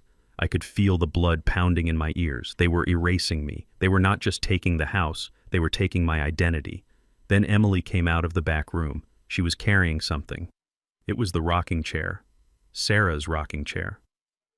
It was a simple wooden chair made of cherry wood. I had sanded it down and varnished it myself when Sarah was pregnant with Tyrell. She had sat in that chair for hours, rocking him to sleep, singing low songs that filled the house with peace. It was the chair she sat in when she watched the sunset during her last days. It was the only piece of furniture I had explicitly forbidden anyone from touching. Emily dragged it across the porch. The legs scraped against the wood, making a sound like a scream. "This thing is hideous," Emily complained. "It is scratched and it squeaks. Get rid of it." "No," I whispered at the screen. "Not that. Tyrell, stop her." But Tyrell was busy installing the new lock on the front door. He looked up. He saw his wife dragging his mother's chair. He saw the workers waiting to throw it into the crusher. He paused. He looked at the empty space on the porch where his mother used to sit. "Tyrell, honey, give me a hand," Emily said. "It is heavy." Tyrell put down the screwdriver. He walked over. I held my breath. I prayed that he would remember the lullabies. I prayed he would remember the woman who loved him more than life itself. Tyrell grabbed the other arm of the chair. "On 3, he said. They lifted it together. They swung it. They tossed it into the open maw of the garbage truck. I watched it tumble. I watched it land on top of the crushed books and the broken masks. I watched the hydraulic press come down. I heard the wood snap. My vision blurred. For a moment I saw only red, a deep, violent red that washed over the screen. It was not a metaphor. The blood vessels in my eyes were straining against the pressure of my rage. They had thrown away my wife. They had crushed the last physical piece of her presence in that house. That was it. The line was not just crossed, it was obliterated. There was no more family. There was no more son. There was only the enemy. I reached for my phone. My hand was steady now, cold and heavy as a stone. I dialed Mr. Roth. He answered on the first ring. "Mr. Turner." "It is time," I said. My voice sounded strange even to me. It sounded like the grinding of gears in a machine that cannot be stopped. "Are you sure, sir?" Roth asked. "Once we initiate the protocol, there is no going back. The eviction is immediate. The destruction is total." I looked at the screen. I saw Tyrell wiping his hands on his pants, relieved that the heavy lifting was done. I saw Stan lighting another cigar, satisfied with his domain. I saw the garbage truck driving away, carrying the debris of my heart. "They threw away Sarah's chair," I said. There was a silence on the line. Roth knew what that chair meant. He had been at the funeral. "Understood, Sir," Roth said. His tone changed. It was no longer questioning. It was lethal. "I will contact the site foreman. The heavy equipment is staged at the depot. They can be there in 20 minutes. "Do it," I said. "And Roth, make sure the eviction notice is served by the sheriff. I want them to see the badge before they see the wrecking ball. Consider it done." I hung up. I did not close the laptop. I wanted to see their faces. I wanted to see the moment their victory turned into ash. I poured the rest of the whiskey into the sink. I did not need it. I did not need to numb the pain. I needed to be sharp. I needed to be clear.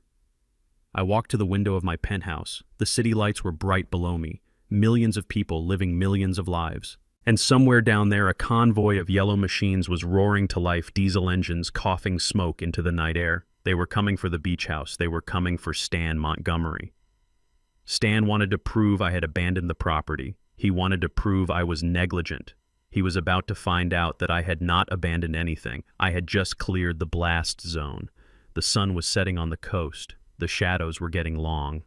"Sleep well, Tyrell," I whispered, "because tomorrow morning you are going to wake up in a war zone."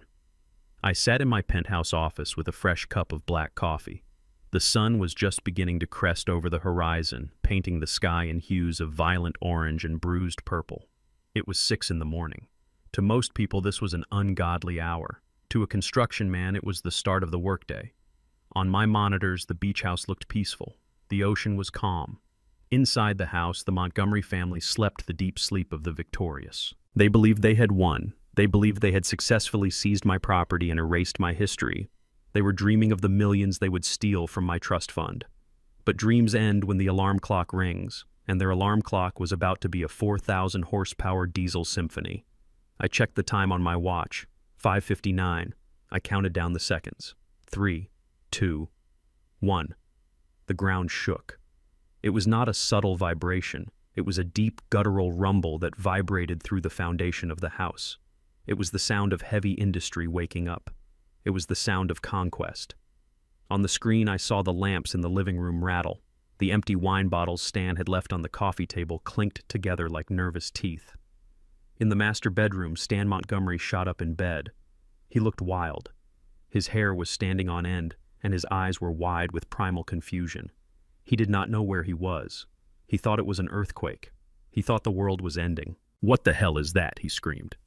Next to him, Karen woke up with a shriek. She scrambled backward, pulling the sheets up to her chin as if cotton could protect her from a seismic event. "Earthquake," she yelled. "Stan, it is the big one. We are going to slide into the ocean." In the guest room, Tyrell fell out of bed. He hit the floor hard. He scrambled to his feet, looking around frantically. He ran into the hallway, colliding with Emily, who was coming out of the bathroom screaming about the noise. The roaring did not stop. It got louder. It was a mechanical grinding sound that tore through the thin wooden walls of the beach house. It was the sound of steel tracks chewing up the earth. They all ran into the living room. They were a pathetic sight in their pajamas, barefoot and terrified. They huddled together in the center of the room, looking at the ceiling, expecting the roof to cave in. "Is it a landslide?" Tyrell shouted over the noise. "The cliff. Did the cliff give way?" Stan ran to the window. He threw open the curtains. He stopped. He did not see a landslide. He did not see nature taking its course. He saw yellow, massive walls of yellow steel moving past the window. "It is not an earthquake," Stan yelled, his voice cracking with disbelief. "It is machines, huge machines." He ran to the front door and threw it open. The noise became deafening. The smell of diesel exhaust flooded the house, choking out the scent of the ocean. I switched my view to the external cameras. The sight was magnificent. 4 massive excavators were positioning themselves around the perimeter of the property. They were not small residential bobcats. These were heavy-duty commercial destroyers, the kind used to level city blocks. Their engines idled with a terrifying power. Their buckets were raised high like the claws of prehistoric beasts preparing to strike. Stan stood on the porch in his silk pajamas, staring up at the metal giants. He looked tiny. He looked insignificant. "What are you doing?" he screamed at the nearest machine. "Get away from here! This is private property!" The operator inside the cab did not even look at him. He was wearing ear protection and sunglasses. He was focused on his job. He pulled a lever, and the massive machine pivoted its tracks, churning up the flower beds and blocking the driveway completely. Stan ran down the steps. He waved his arms like a madman. "Stop," he shouted. "Stop right now. I will call the police." But nobody could hear him. The roar of the engines swallowed his voice. Then the second phase began. From behind the excavators, a team of 20 construction workers swarmed the perimeter. They were dressed in neon vests and hard hats. They moved with military precision. They carried large panels of corrugated metal sheeting and heavy posts. They began to erect a fence. It was not a picket fence. It was a construction barrier. It was 3 meters high. It was solid metal. It was designed to keep debris in and people out. They started at the road blocking the driveway. They moved fast, pounding the posts into the ground with pneumatic hammers that added a staccato rhythm to the diesel roar. Stan watched in horror as his escape route disappeared. He ran toward his rental car, but a worker was already driving a post into the ground right in front of the bumper. "Hey," Stan yelled. "You are blocking my car. You cannot box us in." The worker ignored him. He lifted a metal sheet and screwed it into place. The sound of the power drill was sharp and final. Tyrell and Emily ran out to join Stan. They stood in the yard watching the wall grow. It was happening fast, too fast. Within 10 minutes, the front of the house was completely sealed off. The workers moved to the sides, enclosing the yard. "We are trapped," Emily screamed. "Oh my God, Tyrell, do something. They are walling us in." Tyrell looked at the excavators. He looked at the workers. He looked lost. "I do not understand," he stammered. "Who are they? Why are they doing this? It is the city," Stan theorized desperately. "It must be the city. They are condemning the property because of the electrical fire. They are quarantining us." He ran to the fence line. He banged his fist on the metal. "Let us out!" he roared. "We are not the owners. We are just guests. You cannot keep us in here." A shadow fell over him. He turned around. One of the excavators had moved closer. Its massive bucket hovered just 10 feet above Stan's head. It blocked out the sun. Oil dripped from the hydraulic piston, landing in the dirt next to Stan's bare foot. Stan froze. He looked up at the machine. He realized for the first time that he was soft flesh and blood standing in the path of cold, unfeeling steel. He backed away slowly, his hands raised in surrender. "This is illegal," he whispered. "This is kidnapping." I watched from my penthouse. It was not kidnapping, it was site security. It was standard protocol for a demolition zone to prevent unauthorized access and contain hazardous materials. And right now Stan Montgomery was the most hazardous material on the site. The fence was finished. The last panel was screwed into place, sealing the perimeter. The house, the yard, and the family were now contained inside a steel box. The only way in or out was a single heavy gate that was currently locked with a chain. The noise of the engines dropped to a low idle. The sudden relative quiet was shocking. The family stood in the yard, breathing hard, surrounded by yellow metal and gray steel. They looked like rats in a trap. Then the gate opened. A man walked through. He was a giant of a man wearing a white hard hat and a reflective vest that said, "Site Foreman." He held a clipboard in one hand and a radio in the other. He walked with the heavy, confident stride of a man who ran the world of concrete and steel. Stan composed himself. He pulled his pajama top closed, trying to muster some dignity. "Who are you?" Stan demanded, stepping forward. "I want to speak to your supervisor. You have illegally imprisoned my family. I am going to sue you and your entire company into oblivion." The foreman did not stop walking until he was 3 feet from Stan. He looked down at Stan with eyes that had seen everything on a construction site and was impressed by none of it. "I am the supervisor," the foreman said. His voice was gravel. "And you are trespassing on an active demolition site." "Trespassing," Stan sputtered. "I am the tenant. I have a lease. I signed a guest book. This house belongs to Caleb Turner and he gave us permission to be here. The foreman looked at his clipboard. He flipped a page. Caleb Turner, the foreman repeated. Yes, Stan said. He is a retired laborer. He is probably senile. He clearly forgot to pay his bills or something, but that does not give you the right to build a wall around us. The foreman laughed. It was a short, sharp sound. Retired laborer, he said. That is a good one. He handed a piece of paper to Stan. It was a laminated document with a city seal. This is a Class A demolition permit, the foreman stated. It authorizes the total leveling of this structure and the excavation of the foundation. It was issued 6 months ago. The scheduled start date is today. Right now. Stan looked at the permit. His hands shook. Demolition, he whispered. But the house is still here. We are still inside. Not for long, the foreman said. You are obstructing a $50 million project. Every minute you stand here talking to me is costing the developer money. Who is the developer? Stan asked. Who is doing this? The foreman pointed a thick finger toward the fence. Read the sign. Tyrell turned.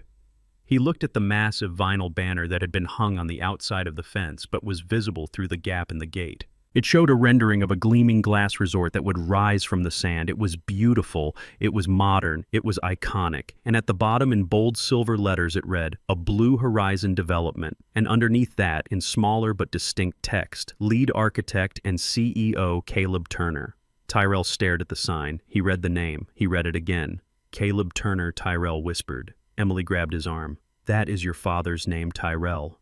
I know, Tyrell said. His voice sounded far away. Stan snatched the permit back from the foreman. He looked at the developer line. Caleb Turner.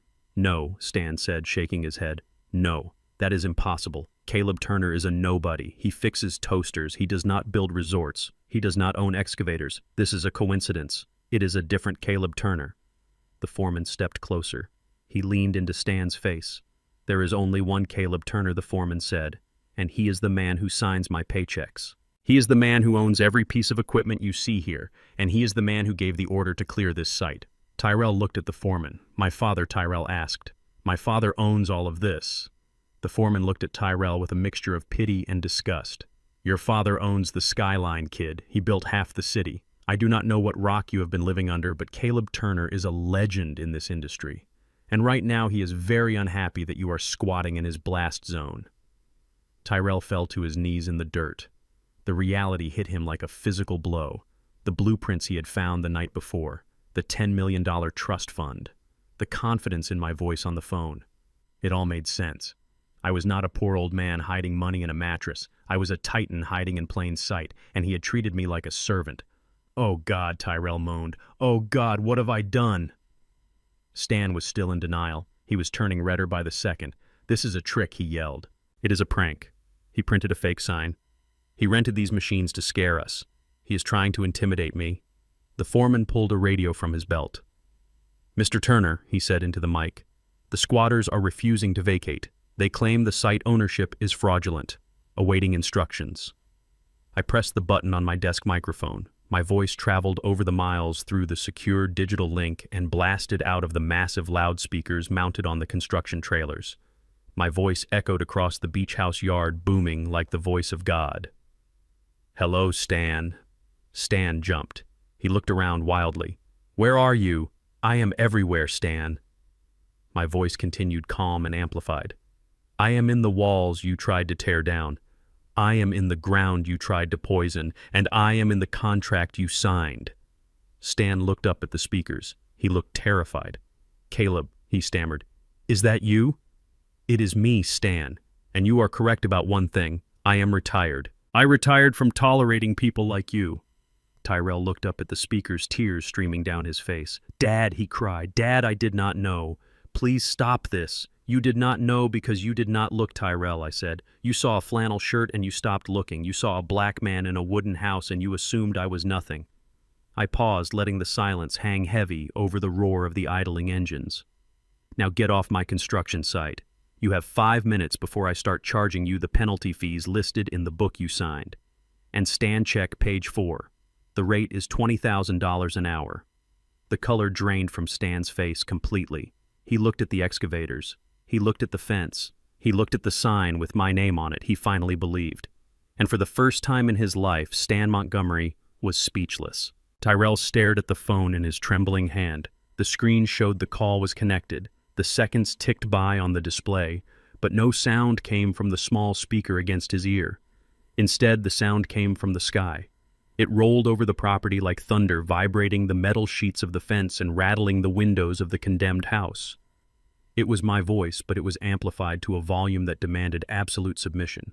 The speakers mounted on the construction trailers crackled with static before my words washed over them. "I am not on the phone. Tyrell." My voice boomed across the yard. "Put it down. Look at the gate." Tyrell dropped the phone into the dirt. He spun around toward the main entrance of the construction site. The heavy chain that secured the metal panels rattled. The padlock fell away with a heavy clank that sounded like a gavel hitting a desk. The gate did not swing open quickly. It groaned, moving with the slow, deliberate weight of heavy steel. It was a curtain rising on the final act of a tragedy. Stan Montgomery stood in the center of the yard, clutching the lapels of his silk pajamas. He tried to stand tall. He tried to look like the master of the universe he claimed to be. But the morning wind whipped his thinning hair across his forehead, and the soot from the electrical fire smeared his cheek. He looked like a shipwreck survivor waiting for rescue. He did not know that the ship coming for him was a battleship, and its guns were trained directly on his chest. Through the opening in the fence, a black limousine appeared. It was long and sleek, gliding over the uneven dirt of the construction entrance like a shark moving through water. It stopped 10 feet from where Stan stood. The engine purred a low, dangerous sound. The back door opened. A man stepped out. It was me. But it was not the Caleb Turner they knew. It was not the retired laborer in the flannel shirt and the worn work boots. It was not the quiet old man who fixed toasters and tended to his garden. This was Caleb Turner, the CEO. This was the man who stared down city councils and unions. This was the man who built the skyline. I was wearing a suit that cost more than Stan's rental car. It was a charcoal gray three-piece cut from Italian wool that absorbed the morning light rather than reflecting it. It was tailored to perfection, hugging my shoulders and tapering at the waist. My shoes were hand-stitched, leather polished to a mirror shine that repelled the dust of the demolition site. I wore a watch that was worth more than the down payment on Tyrell's house. I adjusted my cufflinks, gold squares engraved with the skyline of the city I had helped build. I did not come alone. From the passenger seat emerged Mr. Roth. He was a small man with eyes like flint carrying a thick leather briefcase. He wore a suit that was almost as sharp as mine. Behind us, 2 uniformed police officers stepped out of a patrol car that had followed the limo. The sheriff himself, a man named Miller, whom I had known for 20 years, walked up beside me. He placed a hand on his belt near his gun, not as a threat but as a statement of authority. The visual contrast was devastating. On one side stood the Montgomery family, dirty, disheveled, and terrified in their sleepwear. On the other side stood the full weight of the law and capital, impeccable and untouchable. Tyrell let out a sound that was half sob and half gasp. "Dad." He took a step toward me, his arms raised slightly as if he wanted a hug, as if he wanted me to tell him it was all a bad dream and we could go back to being father and son. I did not look at him. I looked through him. I looked at the space he occupied as if he were just another piece of debris to be cleared from the site. My eyes were hidden behind dark aviator sunglasses, reflecting their own pathetic images back at them. "Stay back!" the sheriff barked, stepping between me and my son. "You are approaching the property owner in a threatening manner. Step back." Tyrell froze. He looked at the sheriff. He looked at me. He saw no recognition in my face. He saw only a stranger, a powerful stranger who happened to share his last name. He collapsed backward, hitting the ground hard. The dust puffed up around him. Stan Montgomery, however, was not ready to accept reality. His brain could not process the image before him. He could not reconcile the black laborer he despised with the titan standing in front of him. His narcissism kicked in, a defense mechanism that tried to rewrite the script. He forced a smile onto his face. It was a gruesome rictus of teeth and fear. He clapped his hands together once, a loud, sharp sound in the quiet yard. "Okay, Caleb," Stan said, his voice wavering only slightly. "Very funny. You got us. Nice theatrics. I have to admit, you really pulled out all the stops, renting the limo, hiring these actors, putting up the signs. Bravo. You really had us going for a minute there." He took a step toward me, extending a hand that was shaking uncontrollably. But the joke is over now, Stan continued, his voice rising in pitch. Let us call off the dogs. I think we have all learned a lesson about pranks. You proved your point. You are not poor. We get it. Now tell these gentlemen to move the excavators so we can get our car out. We have a brunch reservation in the city, and I really need a shower. I did not move. I did not shake his hand. I did not speak to him. I stood as still as a statue, watching him unravel. He was trying to frame this as a game, as a misunderstanding between peers. He was trying to use the in-law card to bridge the gap between our worlds. But there was no bridge. There was only the cliff. He had tried to push me off metaphorically for years. Stan's smile faltered when I did not respond. He looked at Mr. Roth. He looked at the sheriff. He looked at the unsmiling faces of the construction workers who had gathered by the fence. Come on, Caleb. Stan said, a nervous laugh bubbling up in his throat. Do not be like that. We are family, technically. Tyrell is your son, Emily is my daughter, that makes us, my partners. We can laugh about this over drinks. Later, I will even buy the first-round top shelf, none of that cheap stuff you left in the kitchen. He was still doing it. He was still insulting me even while begging for mercy. He could not help himself. It was woven into his DNA to believe he was better than me. I slowly reached up and removed my sunglasses. I folded them carefully and placed them in my breast pocket. I locked eyes with Stan Montgomery. His eyes were watery and bloodshot. Mine were dry and hard. I am not joking, Stan, I said. My voice was low, but it carried across the yard without the need for a microphone. I do not rent limos for pranks, and I do not hire the sheriff to act in skits. Stan's hand dropped to his side. The color drained from his face, leaving it a pasty gray. Then what is this? He whispered, gesturing at the machinery and the police.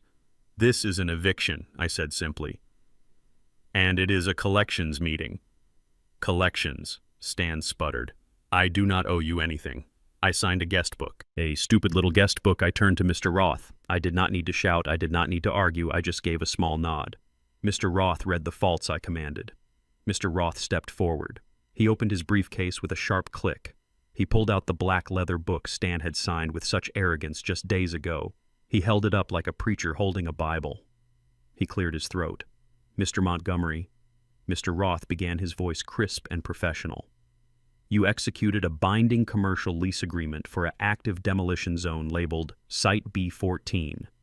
By your signature, you accepted full liability for the preservation of the site and agreed to a penalty schedule for any delays to the construction timeline. Roth flipped the page. The sound of the paper turning was loud in the silence. Furthermore, Roth continued, you accepted responsibility for all utility systems and environmental compliance. Let us review the itemized list of infractions recorded by the Site Security System and the Environmental Protection Agency. Stan looked at the book. He looked at me.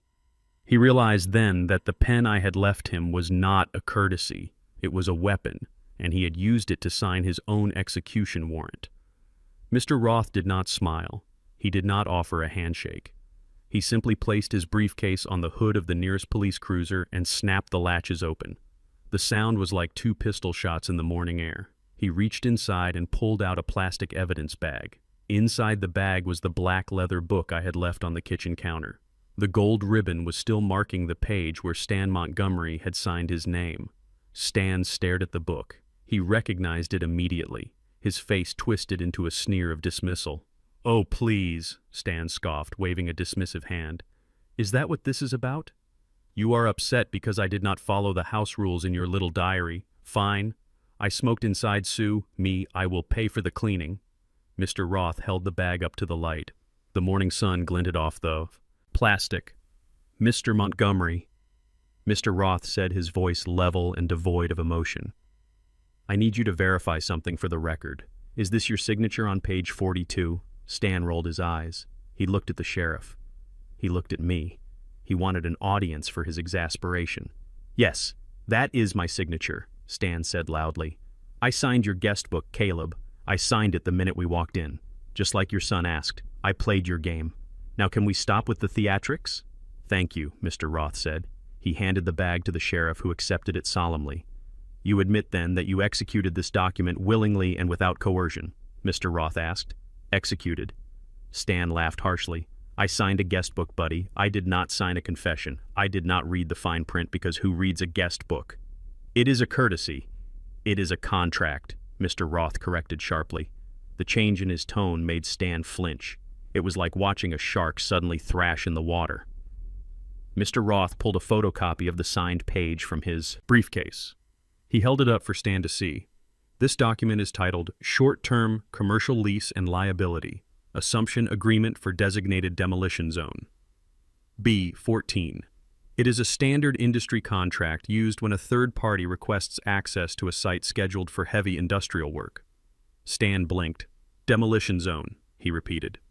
Mr. Roth adjusted his glasses. He began to read Clause 1. The tenant acknowledges that the property located at this address is an active pre-demolition site scheduled for immediate leveling. The tenant accepts the property in as-is condition and assumes full liability for any delay to the demolition schedule caused by their presence. Stan looked at Tyrell. You told me this was a vacation home. Tyrell shook his head. I did not know, Stan. I swear. Mr. Roth continued, his voice relentless. Clause 4. The tenant agrees to maintain the structural integrity of all internal systems, including electrical and plumbing, until the scheduled demolition date. Any damage to these systems prior to the official teardown will be considered vandalism of corporate property and will be billed at commercial repair rates. Stan's face went pale. He thought about the electrical box he had destroyed with a hammer. He thought about the water damage. Vandalism, Stan whispered. It was an accident. The wiring was faulty. Faulty wiring does not explode when you hit it with a hammer. Mr. Montgomery, I said, my voice cutting through his panic. We have the logs from the SMART system. It recorded the impact. It recorded the unauthorized access. You destroyed a commercial-grade server rack. That alone is $200,000. Mr. Roth turned the page. The sound of the paper was the only thing audible over the idling engines. But that is not the most significant clause, Mr. Roth said. This is the one that should concern you. Mr. Montgomery. Clause 10. Obstruction of commerce. Stan looked at the excavators surrounding us. He looked at the fence. He looked at the workers who were checking their watches. Clause 10, Mr. Roth read loudly. In the event that the tenant fails to vacate the premises by the start of the scheduled work shift, or in any way prevents the deployment of heavy machinery, the tenant agrees to pay a penalty fee to cover the cost of idle equipment and labor. Stan laughed nervously. Penalty fee, he sputtered. What are you going to charge me? A late checkout fee, $50. Mr. Roth looked at me. I nodded. Tell him the rate. Roth, I said. Mr. Roth looked at Stan. The rate is calculated based on the rental cost of 4 Class A excavators, a crew of 20 unionized workers, and the opportunity cost of delaying a $50 million resort project. Stan swallowed hard. How much? Mr. Roth looked at the spreadsheet attached to the contract. The rate is $20,000 per hour. The number hung in the air. It was a physical thing, heavy and suffocating. $20,000 per hour. Stan did the math in his head. I could see his eyes moving rapidly. He looked at his watch. It was 6:30 in the morning. He had been blocking the site for 30 minutes. Okay, fine, Stan said, his voice trembling slightly. So, I owe you 10 grand. Big deal. I will write you a check right now. Just move the machines. I stepped forward. I walked until I was standing right in front of him. I wanted him to see my eyes. I wanted him to see the man he had called a nobody. You misunderstand the contract, Stan, I said softly. The clock did not start this morning. Stan frowned. What? The contract states that the demolition schedule began 10 days ago, I said. Stan's knees buckled. He grabbed the hood of the limousine to steady himself. 10 days, he whispered. Yes, I continued. You arrived 10 days ago. The permit was valid. Then. The machines were ready then. But you were in the house. You signed the book. You accepted the liability. You have been obstructing this project for 240 hours. Stan did the math again. This time the number was too big to comprehend. He shook his head, violently. No, he screamed. No, that is impossible. You cannot charge me for sleeping here. You invited us. Tyrell invited us. Tyrell invited you. I agreed. But Tyrell does not own this land. I do. And when you signed that book, you agreed to my terms. You agreed to pay for every hour you kept my crew waiting. I pointed at the excavators. Do you know how much it costs to keep 4 of these machines on standby for 10 days? Do you know how much it costs to pay a crew to sit in a trailer and drink coffee because some tourist is squatting in the blast zone? Stan looked at Emily. She was crying silently, mascara running down her cheeks. She knew what this meant. She knew her inheritance was evaporating. This is fraud, Stan yelled. It is entrapment. You tricked me. I did not trick you, Stan, I said. I left a contract on the counter. You signed it. You are a businessman, aren't you? You always brag about your deals. You always brag about reading people. Well, you failed to read the most important document of your life. Mr. Roth stepped forward again. He pulled a calculator from his pocket. He punched in the numbers, 240 hours times $20,000 per hour. Mr. Roth announced. His voice was crisp. The total penalty for obstruction of commerce is $4.8 million. $4.8 million. Stan Montgomery made a sound like a dying engine. He slid down the side of the limo and sat in the dirt. He looked at his hands. He looked at his wife. Karen was staring into space, her mind broken by the magnitude of the debt, plus damages. Mr. Roth added relentlessly. The electrical system, the water damage, the environmental fines, the destruction of the architectural model, and the theft of intellectual property. Theft, Stan whispered. I did not steal anything. You broke into a secured area marked authorized personnel only, I said. You destroyed a prototype for this resort. That model cost $50,000 to build, and you kicked my wife's picture across the floor. Stan looked up at me. His eyes were begging now. Caleb, please, he rasped. We do not have $4 million.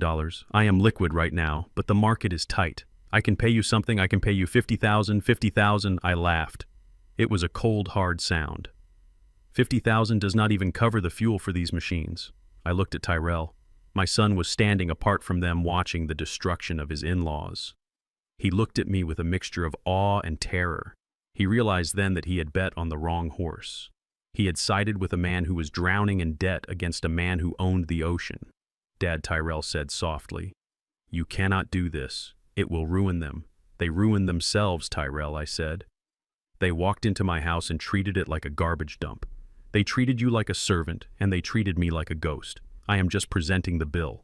I turned back to Stan.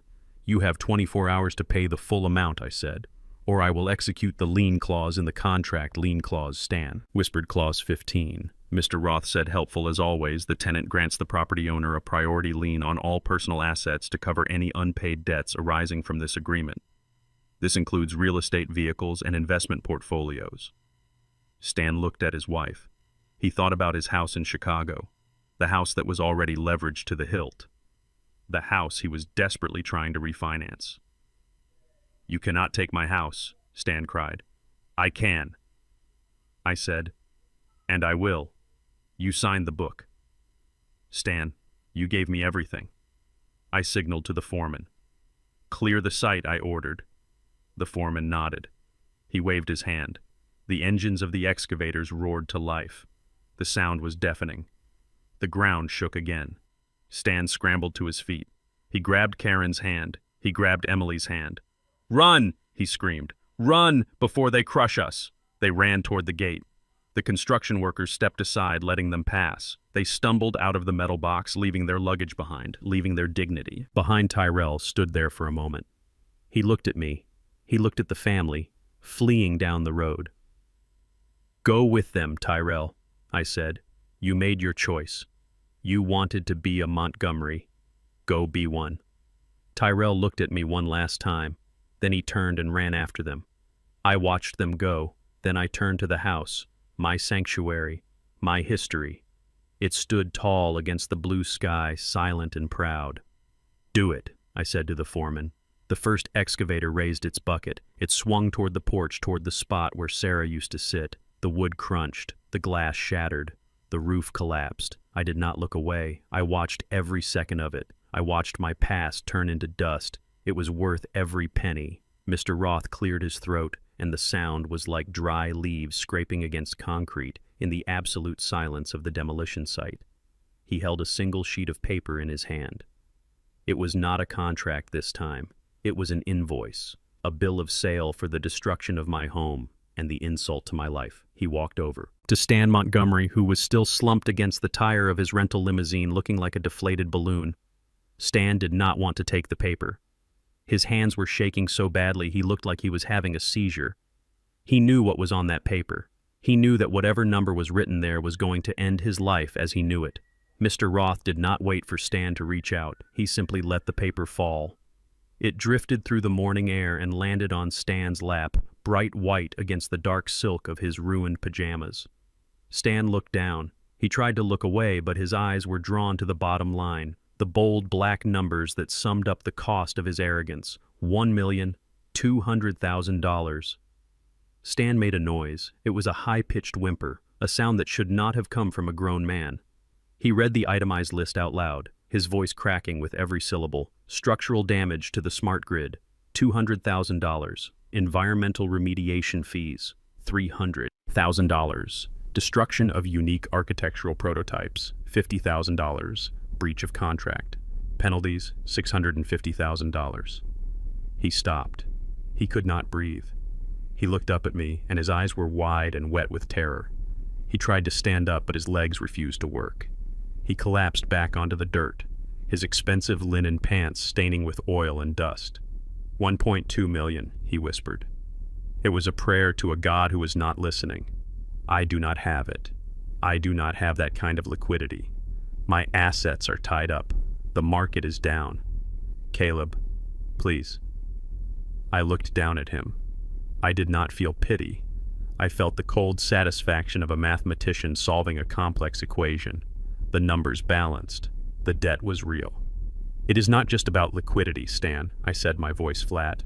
You signed a personal guarantee. That means I do not need your cash. I can take your portfolio. I can take your cars, and I can take that house in Chicago. You are so proud of. Stan gagged. He looked like he was going to be sick. The mention of his house broke him. It was his castle, his identity, and now it belonged to the man he had called a retired laborer. Karen Montgomery had been standing frozen by the car door, but the sight of her husband on the ground broke her paralysis. She rushed forward not to help him, but to distance herself from the disaster. She looked at the invoice fluttering in Stan's lap, and her face twisted into a mask of pure panic. She realized that her comfortable life, her country club memberships, her status were all about to evaporate. She turned her head slowly, her eyes locked on Tyrell. My son was standing a few feet away, watching the scene with a look of horror. He looked like a child watching his parents fight, but these were not his parents. They were the people who had bought his soul, and now they were looking for a refund. "This is your fault," Karen screamed. Her voice was shrill, tearing through the heavy air of the construction site. "You did this, Tyrell. You brought us here. You said this was a vacation home. You said your father was a nobody." Stan scrambled to his feet, energized by the new target. He pointed a shaking finger at Tyrell, his face purple with rage. "She is right," Stan roared. "You lied to us. You told me your father was a broke old man. You told me the house was yours to use. You set us up." Tyrell stepped back, holding his hands up in defense. "I did not know, Stan. I swear I thought." "You thought nothing," Stan interrupted, spitting on the ground. "You are a useless leech. You married my daughter, and I have been supporting you for 3 years. I paid your rent, I paid for your car, and this is how you repay me. You dragged me into a trap laid by your billionaire father. I watched my son shrink. He looked small. He looked weak. He looked at Emily, hoping for support, hoping for his wife to step in and defend him, hoping that the vows they took meant something. But Emily Montgomery was not looking at Tyrell with love. She was looking at him with the same calculation she had used when she looked at my bank statement the night before. She saw a sinking ship, and she was not going to go down with it. She saw that her parents were ruined, and she needed someone to blame. She walked up to Tyrell. Her heels sank into the soft dirt, but she did not care. She stood toe to toe with him. Her eyes were dry and hard. "You are a liar," Emily hissed. "Emily, please," Tyrell begged. "I did not know about the money. I did not know who he really was." "That makes it worse," she screamed. She drew back her hand and slapped him. The sound was loud, a sharp crack that echoed off the metal fence. It was the sound of a marriage ending. It was the sound of respect dying. "You are a con artist," Emily yelled, hitting him again on his chest with her fists. "You scammed us. You let us believe we were better than him. You let us humiliate him knowing he could buy and sell us 10 times over. Why did you not tell us he was Caleb Turner? Why did you let us treat him like trash?" "I did not know." Tyrell cried, tears streaming down his face mixed with the dust. "Because you are stupid," Emily spat. She pushed him away with disgust. "You are a stupid, weak man. You let us walk into a lion's den because you were too ashamed of your own father to ask what he actually did for a living. You wanted to be one of us so bad you forgot where you came from." Stan joined in circling Tyrell like a hyena. "You are going to pay for this. Tyrell, you are going to work for the rest of your life to pay off this debt. I am putting this on you. It was your invitation, your family, your mess." They closed in on him. The three of them, the family he had chosen over me, the family he had served and cooked for and cleaned for. They were devouring him. They were blaming him for their own greed, their own arrogance, their own cruelty. Tyrell looked around frantically. He looked at the excavators. He looked at the police officers who were watching with stoic faces. He looked at the fence that trapped him, and then he looked at me. He saw the man in the three-piece suit. He saw the father who had raised him alone after his mother died. He saw the man who had paid his tuition, who had paid his credit cards secretly for years, who had tried to protect him from the harshness of the world. He realized in that moment that he had been protected. He realized that the only reason he had been able to play pretend with the Montgomerys was because I had been holding him up. He fell to his knees. It was not a figure of speech. He literally collapsed into the dirt, his expensive loafers scuffing the ground. He crawled toward me. He did not care about his dignity anymore. He did not care about his clothes. He just wanted to be saved. "Dad," Tyrell sobbed. He reached out to grab the hem of my trousers, but the sheriff stepped forward, blocking him. I waved the sheriff back. I wanted to hear this. I wanted him to say it. "Dad, please," Tyrell begged, looking up at me through his tears. "Tell them to stop. Tell them it is over. I am sorry. I am so sorry. I was wrong. I was stupid. Please. Dad, help me. They are going to destroy me." I looked down at my son. I saw the boy I used to carry on my shoulders. I saw the teenager I taught to drive. I saw the young man I walked to graduation, but I also saw the man who had stood by while his wife threw my wife's chair into a garbage truck. I saw the man who had watched his father be humiliated and said nothing. The silence stretched out. It was heavy and suffocating. The only sound was the idle of the diesel engines and Tyrell's weeping. I adjusted my cufflink. I brushed a speck of invisible dust from my jacket. "You want me to help you, Tyrell?" I asked, my voice calm and cold. "Yes, Dad. Please," Tyrell cried. "Just make it stop. Pay the bill. I will do anything. I will work for you. I will sweep floors. Just save me." I looked over his head at the empty porch. I looked at the spot where the rocking chair used to be, the chair where Sarah had sat while she was dying, the chair where she had made me promise to take care of our boy. I had kept that promise. I had taken care of him, I had paid his debts, I had given him a house, I had given him freedom, and he had used that freedom to bring these wolves into our sanctuary. "Do you remember what you did yesterday, Tyrell?" I asked. Tyrell blinked, confused. "Yesterday?" "You stood on that porch," I said, pointing a finger at the empty space. "You stood right there, and you watched your wife drag your mother's rocking chair out the door. You watched her throw it into the back of a garbage truck. You helped her lift it." Tyrell flinched. He remembered. He looked down at his hands. "It was just an old chair, Dad. We were cleaning up. It was not a chair," I said. My voice dropped an octave. It was dangerous now. It was the voice of a man who had nothing left to lose. "It was your mother. It was the last thing she touched. It was the last place she held you." Tyrell began to sob louder. "I am sorry. I can buy you a new one." "You cannot buy history." "Tyrell," I said, "you cannot buy loyalty, and you certainly cannot buy back the love you threw away." I stepped closer to him. I loomed over him, blocking out the sun. "You want to know where your family is, Tyrell?" I asked. He looked up, hopeful, desperate. "Your family was on that truck," I said. The words were final. They were a tombstone closing. "Family is not blood, Tyrell. Family is respect. Family is memory. And you let the garbage men take it all away this morning. I turned my back on him. I could not look at him anymore. It hurt too much. It hurt more than the money. It hurt more than the insults. It was the pain of knowing that I had raised a stranger. Mr. Roth, I called out without turning around. Yes, sir, Roth answered. Process the eviction and execute the lien on the Chicago property immediately. But Dad, Tyrell screamed, crawling after me. Dad, what about me? Where do I go? I stopped. I looked at the gate. You go with them, I said. You wanted to be a Montgomery. You wanted their approval. You wanted their life. Well, now you have their debt. You have their shame. And you have their future. I walked toward the limousine. The driver opened the door. I got in. I sat on the leather seat and looked out the tinted window. Tyrell was still on his knees in the dirt. Stan and Karen were screaming at him. Emily was crying into her hands. It was a tragedy, but it was a tragedy. They had written themselves. I had just provided the stage. Drive, I said to the driver. The car began to move, leaving my son behind in the dust of the life he had destroyed. The dust from the excavators hung in the air like a heavy gray curtain separating the past from the catastrophic present. Stan Montgomery sat in the dirt. His linen suit ruined his dignity, shattered. The piece of paper in his lap with the figure of $1.2 million seemed to weigh 1,000 pounds. He looked up at me, and for the first time since he had arrived in my driveway with his rental cars and his arrogance, I saw the real man beneath the bluster. He was not a tycoon. He was not a titan of industry. He was a frightened old man who had been playing a shell game with his finances for years, and he had finally run out of cups, Caleb Stan said, his voice trembling violently. We need to talk man to man, just you and me. We can work this out. I can set up a payment plan. I have assets. They are just not liquid right now. You know how the market is. Real estate is tied up. I looked down at him. The sun was reflecting off my watch, casting a beam of light into his eyes. I did not blink, Stan, I said.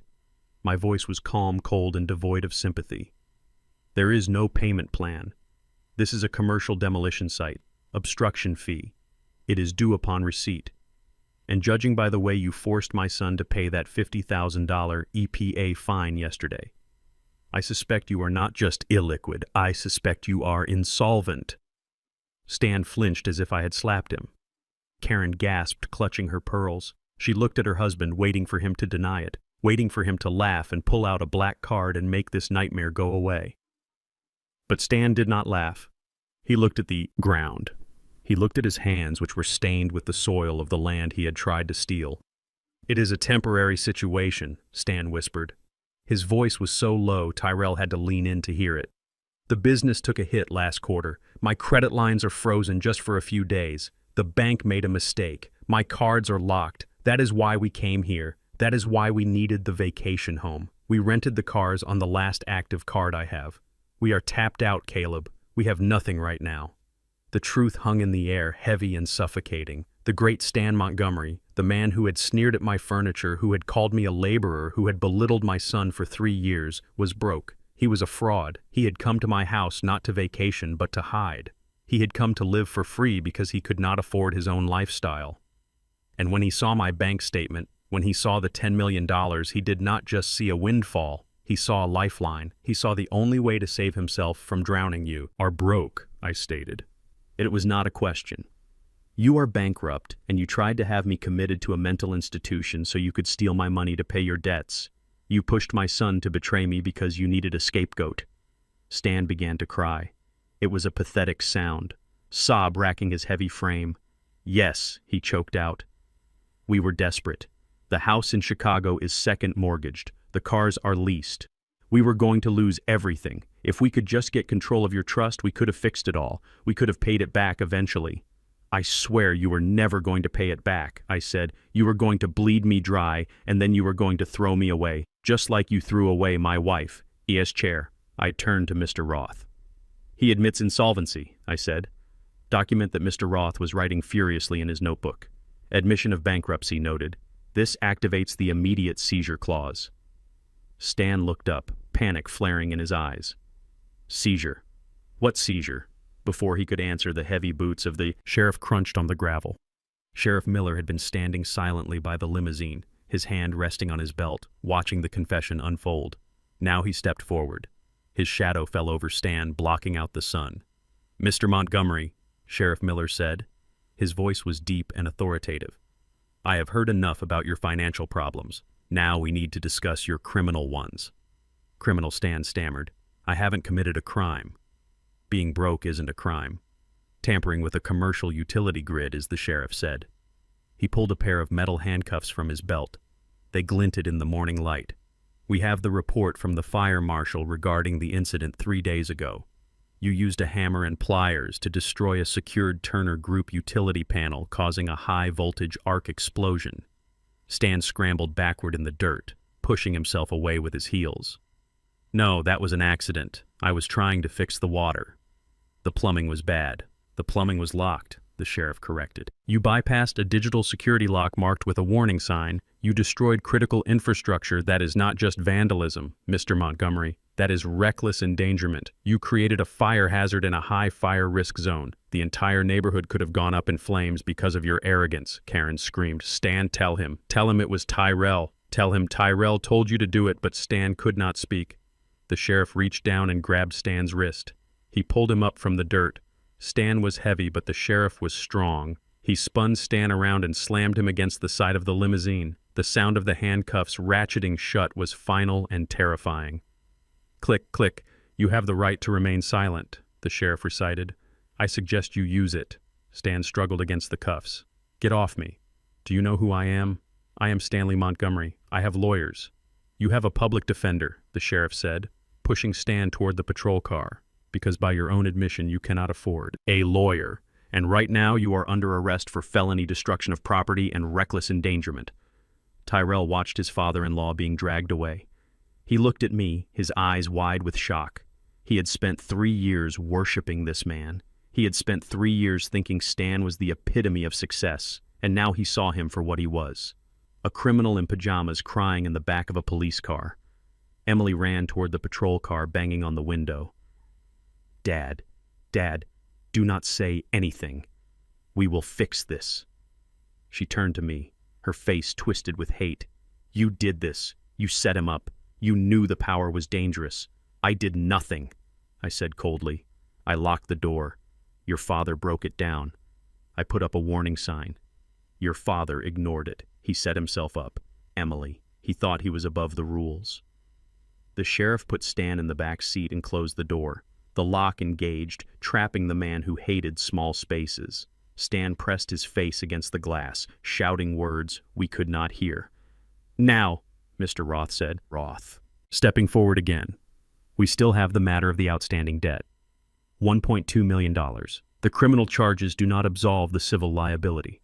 Karen Montgomery stood alone in the yard, trembling. She looked at the police car where her husband was trapped. She looked at the excavators. She looked at me. "We cannot pay you," she whispered. "We have nothing." You heard him. "We are ruined. Please, just let us go. We will leave. We will never come back." I looked at Karen. I remembered how she had walked into my house with a handkerchief over her hand so she would not have to touch my door handle. I remembered how she had thrown my books into the garbage truck. I remembered her laugh when she read my bank statement. "You have nothing here," I said. "But you do have assets. Mr. Roth, the Chicago property." Mr. Roth pulled a file from his briefcase. He opened it, revealing a deed and a photo of a large brick mansion in a wealthy Chicago suburb. It was the Montgomery family home, the symbol of their status, the place they bragged about constantly. According to public records, Mr. Roth said, the Montgomery primary residence in Chicago has substantial equity despite the second mortgage. The current market value is approximately $2 million. Karen S. eyes went wide. "No," she gasped. "You cannot touch our house. That is our home. We have lived there for 20 years. You lived in my house for 10 days, I said, and you destroyed it. You treated my home like a trash can. Now I am treating your home like collateral." I nodded to Mr. Roth. "Execute the lien," I ordered. "Send the digital notification to the Cook County Recorder of Deeds immediately. Place a freeze on the asset and file the foreclosure motion to satisfy the debt." Mr. Roth tapped a button on his tablet. "It is done. The lien is recorded. The foreclosure process has been initiated. The Montgomery family has 30 days to vacate the premises before the property is auctioned to pay the judgment. Karen let out a sound that was not human. It was a primal scream of loss. She fell to her knees, tearing at her hair. "My house," she wailed. "My beautiful house, you cannot take it. It is all we have left." "Where will we go?" "You can go to a hotel," I said. "Or maybe you can rent a small apartment. I hear there are some affordable places in the city. Of course, you will need a credit check, and with a foreclosure on your record, that might be difficult." Karen looked at Tyrell. "Do something," she screamed at him. "You brought this monster into our lives. Do something." Tyrell stood frozen. He looked at his mother-in-law, the woman who had criticized his clothes, his job, his salary. He looked at the woman who had encouraged him to steal from his own father. "I cannot do anything," Tyrell whispered. "I do not have a house either. Remember? You made me give up my lease. You made me move in here. You said we were going to be rich." He laughed a bitter, broken sound. "We are all homeless, Karen. We are all on the street because of you, and because of him." He pointed at the police car. Karen, "Stop screaming." She looked at Tyrell with pure venom. "You useless boy," she hissed. "We should have never let Emily marry you. You were supposed to be our retirement plan." There it was. The truth. Finally stripped of all pretense. They did not love him. They did not respect him. They saw him as an investment that had failed. I signaled to the foreman. The show was over. The debt was collected. The punishment was delivered. "Remove them," I said. "Clear the site." 2 large construction workers approached Karen. They took her by the arm. She kicked and screamed, but they marched her toward the gate. The sheriff drove his car through the opening.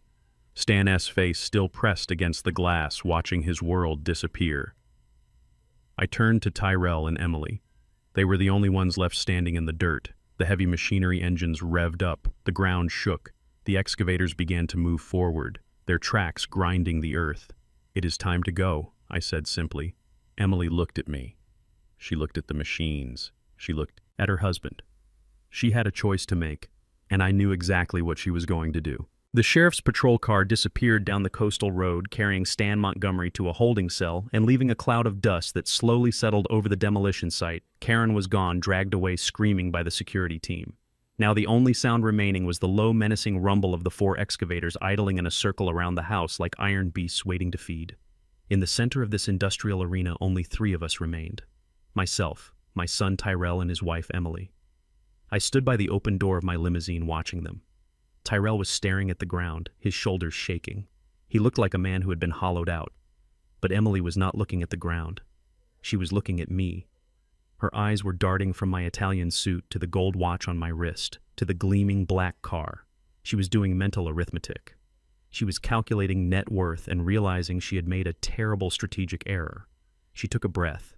She smoothed her dirty silk pajamas, trying to regain the composure of a socialite.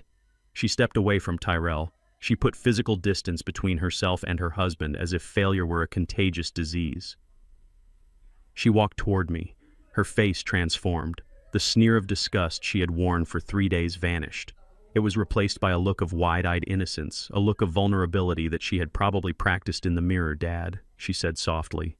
Her voice was sweet, sickeningly sweet, like rotting fruit. She reached out a hand as if to touch my arm, but stopped just short, respectful of the invisible barrier I radiated. "Dad, I am so sorry about my parents," she continued, her eyes filling with fake tears. "You have to understand. I did not know. I had no idea Stan was going to do that. I was scared. He has always been so controlling. I wanted to tell you. I wanted to stop him. But I was terrified." She took another step closer, ignoring Tyrell, who had lifted his head to watch her with confusion. "I am a victim here, too. Caleb," she said, using my first name now, trying to create intimacy. "I never agreed with how they treated you. I always told Tyrell we should respect you. But they forced us. They threatened us. Please do not punish me for their crimes. I am family. I am your daughter-in-law." I looked at her. I saw the woman who had laughed at my wine. I saw the woman who had dragged my wife's chair across the porch. I saw the woman who had called me a tacky old man just 24 hours ago. She was a chameleon, shifting her colors to match the nearest pile of money. I did not speak. I simply reached into the inside pocket of my jacket. I pulled out a thick manila envelope. It was heavy, sealed with a red string. I tapped it against my palm. "You are right, Emily," I said, my voice neutral. "You are a victim of sorts, a victim of your own timing." Her eyes lit up. She thought she had won. She thought I was the foolish old man again, easily manipulated by a pretty face and a sob story. "Thank you, Dad," she breathed. "I knew you were a good man. We can fix this. Tyrell and I, we can start over. We can help you manage the estate." I laughed. It was a short, sharp sound. "Manage the estate," I repeated.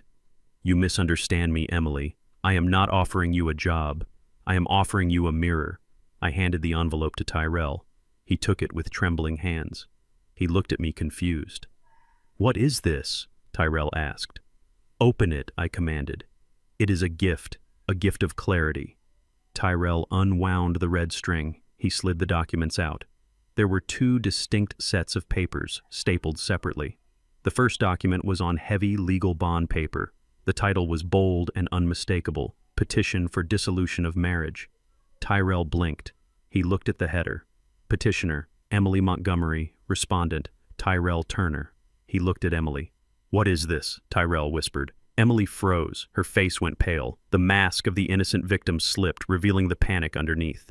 "Where did you get that?" she hissed at me. "My private investigator is very thorough," I replied calmly. "He found it on your laptop when he hacked your cloud server to preserve evidence of the fraud." "You drafted it 3 weeks ago, Emily. You paid a retainer to a divorce attorney in the city. The same day you arrived at my house." Tyrell read the document. His hands shook violently. He read the date. It was dated the day before they arrived, the day she had kissed him and told him this vacation would save them. "You were going to leave me," Tyrell said, his voice breaking. "You were going to divorce me." Emily stepped back, cornered. "I had to." "Tyrell," she screamed, suddenly dropping the act. "You are a loser. You are drowning in debt. You have no future. I was only staying with you because I thought your father might die soon and leave us the house. But then I found out he was poor. Or I thought he was poor. What was I supposed to do? Sink with you. I watched my son take the blow. It was physical. He staggered back as if she had punched him. He looked at the woman he had tried to impress for 3 years, the woman he had humiliated his own father for. "You were using me," Tyrell whispered. "I was surviving," Emily spat. "But now look." She pointed at me. "Look at him. He is rich. Tyrell, he is a millionaire. And you never knew. You are so stupid. You lived in a gold mine and thought it was a cave." I stepped forward, interrupting her tirade. "Read the second document, Tyrell," I said. Tyrell looked down at the second stack of papers. This one had my company letterhead on it: Turner Group, Legal Division. It was a notice of revocation of trust, beneficiary. It stated clearly and in plain English that Tyrell Turner was hereby removed permanently and irrevocably from any and all family trusts, wills, and estate planning documents. It stated that his previous status as a beneficiary was null and void due to gross misconduct and conspiracy to defraud. Tyrell read the words. He read the number at the bottom of the page, the estimated value of the trust he had just lost. $10 million. He dropped the papers into the dirt. They fluttered down, landing on top of the divorce petition. "You cut me out," Tyrell whispered. He looked at me, his eyes empty. "You really cut me out."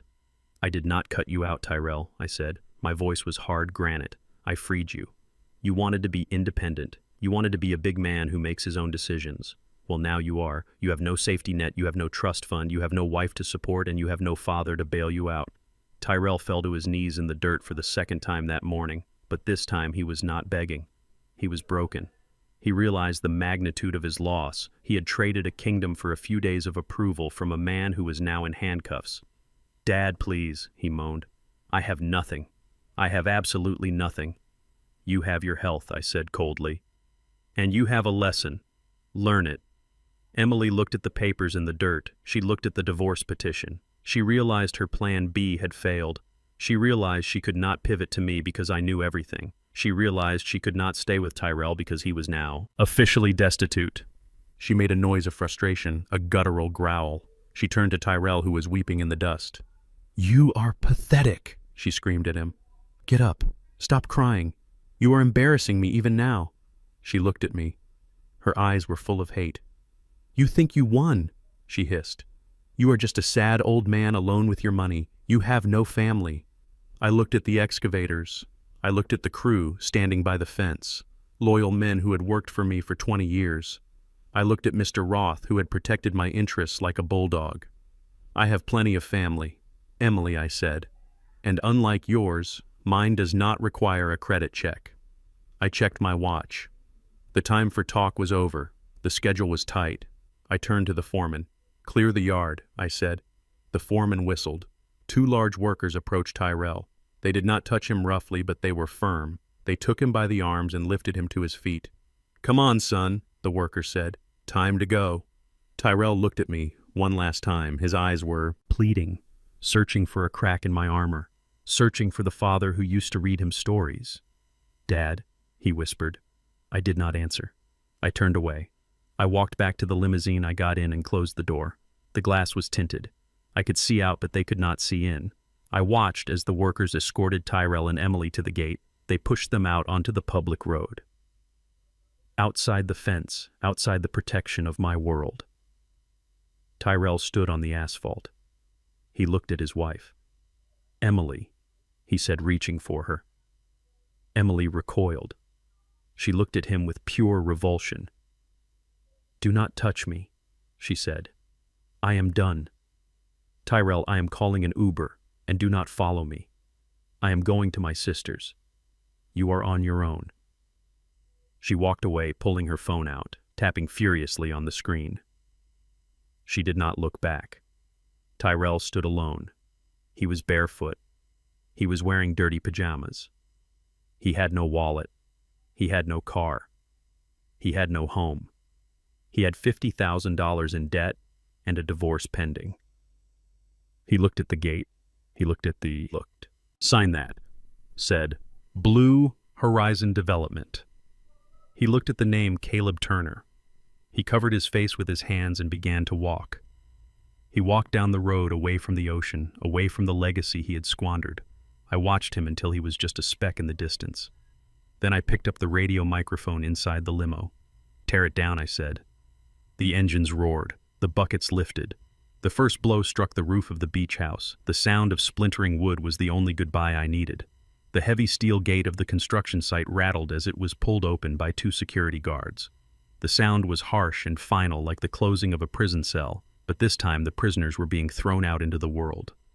The foreman walked behind Tyrell and Emily, herding them like stray cattle toward the asphalt of the public road. They did not walk with dignity.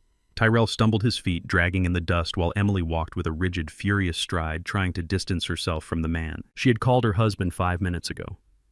I sat in the back of my limousine, watching through the tinted glass. The air conditioning was humming softly, a stark contrast to the heat and the noise outside. I watched my son step across the threshold of the property line. He crossed from the land of the protected into the land of the forgotten.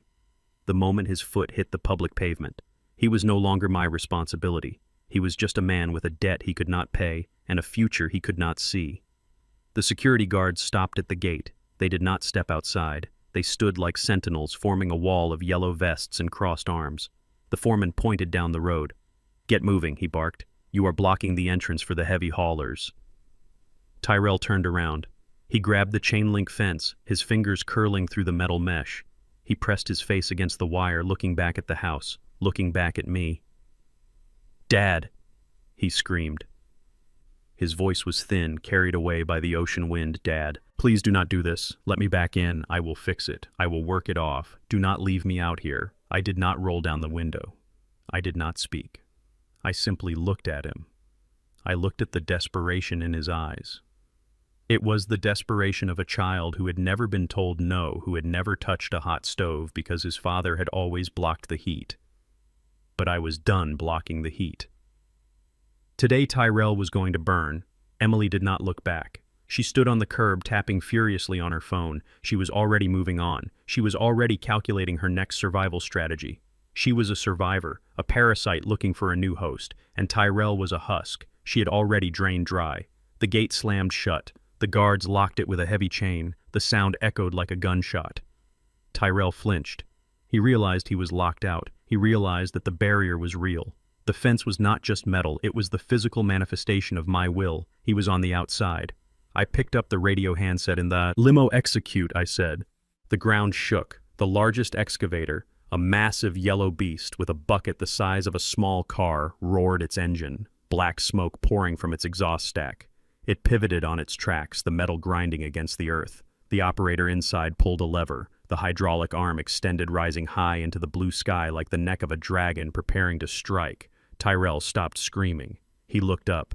The shadow of the bucket fell over him, even though he was outside the fence. He watched the machine approach the house where he had learned to walk, the house where he had learned to swim, the house where his mother had held him when he had nightmares. "No," Tyrell whispered. I could see his lips move. No. The operator did not hesitate. He did not care about memories. He cared about the schedule.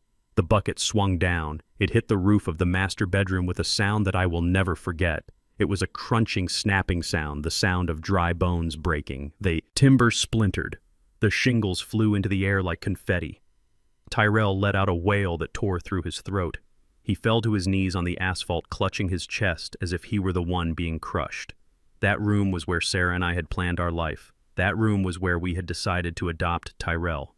That room was the heart of the home, and in 1 second, it was gone, reduced to a pile of jagged wood and insulation. The excavator pulled back, tearing a massive hole in the structure. The sunlight flooded into the interior, exposing the intimate spaces of our lives to the cold gaze of the world. I saw the wall where we used to measure Tyrell's height. I saw the kitchen, where Sarah taught him to cook. The machine swung again. This time, it hit the porch. It hit the spot where the rocking chair had been before Emily threw it away. Smash! The wood groaned and collapsed. The front of the house fell forward, creating a cloud of dust that billowed out toward the fence. Tyrell covered his head, his body shaking with violent sobs. He was not crying for the real estate. He was crying because he finally understood what he had lost. He had not just lost a building, he had lost his sanctuary. He had lost the one place on earth where he was unconditionally safe. He realized in that moment that the house was a symbol. It was the shell of my protection, and I had just smashed it with a wrecking ball. I watched him cry. I felt a tear run down my own cheek. It was a tear of grief for the son I thought I had raised, but it was also a tear of relief. The lie was over. The bandage was ripped off. The wound was exposed to the air, and now it could finally begin to heal, or it would rot. It was up to him. The destruction continued. The second excavator joined in attacking the garage. The sound was a symphony of violence. Glass shattered, beams snapped. The house was being erased, wiped from the face of the earth. Within 10 minutes, it was nothing but a pile of debris, a mound of trash waiting to be hauled away. Tyrell lay on the ground, curled into a fetal position. He was covered in the dust of his childhood home. He looked small. He looked broken. He looked exactly like a man who had sold his soul and found out the check bounced. Emily stopped tapping on her phone. She looked up at the dust cloud. She coughed, waving her hand in front of her face. She looked at the pile of rubble that used to be her ticket to wealth. She did not look sad. She looked annoyed. She looked like someone who had been inconvenienced by a construction delay. She put her phone in her purse. She smoothed her silk pajamas, trying to look dignified on the side of a public road. She looked down at Tyrell, who was still weeping in the dirt. "Get up, Tyrell," she said. Her voice was cold, cutting through his sobs. "You are making a scene." Tyrell looked up at her. His face was streaked with mud and tears. He reached a hand out toward her, seeking comfort, seeking a partner. "Emily," he choked out. "It is gone. It is all gone. I know it is gone. You idiot," Emily snapped. She stepped back, avoiding his dirty hand. "I have eyes. I can see the bulldozer. What I cannot see is why you are rolling around in the dirt like a baby. Stand up. You need to figure out how we are getting out of here." Tyrell struggled to his knees. "We?" he asked, hope flickering in his eyes. "We need to figure it out." Emily laughed. It was a dry, harsh sound. "There is no we, Tyrell. Not anymore." Tyrell froze. "What do you mean?" "I mean I am leaving," Emily said, checking her watch. "My Uber is 2 minutes away. I am going to my sister's house in the city. She has a guest room. She has money. And she does not have a husband who owes his father $1 million. Tyrell stood up unsteadily. Emily, you cannot leave me. We are married. We are in this together. Are we? Emily asked, raising an eyebrow. I do not think so. Tyrell, I married a man with prospects. I married a man who told me he had a future. You have nothing. You have debt. You have a criminal father-in-law and a billionaire father who hates you. You are a sinking ship, Tyrell, and I am not drowning with you. But I did it for you, Tyrell screamed, the anger finally breaking through his grief. I listened to you. I listened to your father. I treated my dad like trash because you told me to. You said we needed the money. You said we deserved it, and you believed me, Emily said with a shrug. That is your problem. You are weak, Tyrell. You let my father walk all over you. You let me push you around. A real man would have stood up to us. A real man would have protected his father. But you are not a real man. You are just a follower. And now you have no one left to follow. A silver sedan pulled up to the curb. It was the Uber. Emily waved at the driver. She opened the back door. She did not offer Tyrell a ride. She did not offer him $1. She did not even look at him one last time. She got in and slammed the door. The car pulled away, disappearing down the coast road, chasing the ghost of the life she wanted. Tyrell stood alone on the side of the road. The ocean was behind him, vast and indifferent. The pile of rubble that used to be his home was in front of him, destroyed by his own choices. The fence locked him out. The limo was a black fortress he could not breach. He was barefoot. He was wearing dirty pajamas. He had no wallet. He had no phone. He had dropped it inside the gate. He had no wife. He had no father. He turned toward my limousine. He could not see me through the dark glass, but he knew I was watching. He walked up to the window. He placed his hands on the glass, leaving muddy prints. He leaned his forehead against the cold surface. Dad, he whispered. His voice was muffled, but I could hear it. Dad, I am sorry. I am so sorry. Please open the door. I have nowhere to go. I looked at his hand on the glass. I looked at the wedding ring on his finger. The ring he had bought with my money for a woman who just abandoned him. I reached for the door handle. My fingers brushed the latch. For a second, the father in me wanted to open it, wanted to pull him inside and tell him it would be okay. Wanted to fix it one last time. But then I looked at the rubble. I looked at the spot where the rocking chair had been. I remembered the disrespect. I remembered the greed. I remembered that if I saved him now, he would never learn. He would never grow. He would just wait for me to die so he could sell the next thing. I pulled my hand back. I picked up the intercom to the driver. Let us go, I said. The engine of the limousine purred. The car began to move smoothly, pulling away from the curb. Tyrell stumbled back. He watched the car move. He watched his salvation drive away. He ran after us for a few steps. Dad. Dad. Come back. But the car was too fast. He stopped. He stood in the middle of the road, dust swirling around his ankles. He looked small. He looked alone. I watched him in the rearview mirror until he was just a speck against the blue horizon, a speck of regret in a landscape of consequences. I turned forward. I looked at the road ahead. It was clear. It was open. The lesson was taught. The price was paid. Now it was time to build something new. Something that could not be torn down by greed. I closed my eyes, and for the first time in a month I felt peace. 1 year later, the air in Malibu smelled different. It no longer smelled of diesel smoke and wet cement. It smelled of jasmine, sea salt, and expensive champagne. The Blue Horizon Resort stood tall against the California sky, a masterpiece of glass and steel that reflected the ocean like a jewel. It was the crowning achievement of my career, a $50 million promise kept to myself. But the most important part of the resort was not the penthouse suites or the infinity pools.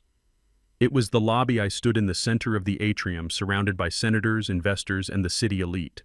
They were drinking wine and marveling at the architecture, but I was looking at something else. In the center of the lobby, bathed in natural light from the skylight, stood a statue. It was cast in bronze, life-sized, and incredibly detailed. It was a woman sitting in a rocking chair. She was looking out toward the ocean, a gentle smile on her face. It was Sarah. I had hired the best sculptor in the world to recreate her, to recreate the chair that Emily had thrown into the garbage truck. The bronze chair would never break. It would never rot, and it would never be moved. Underneath the statue, a plaque read, "To Sarah, who built the foundation of this life." Guests walked past it, touching the bronze hand with respect. They did not know the story.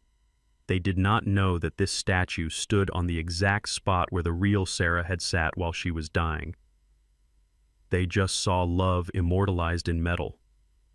"Mr. Turner," a voice said, interrupting my reverie. It was Mr. Roth, looking sharp in a tuxedo. "The car is ready, sir. The press is waiting outside for the ribbon cutting." I nodded. "Thank you, Roth." I walked toward the main entrance, my reflection caught in the glass doors. I looked younger than I had a year ago. The weight of the secret life was gone.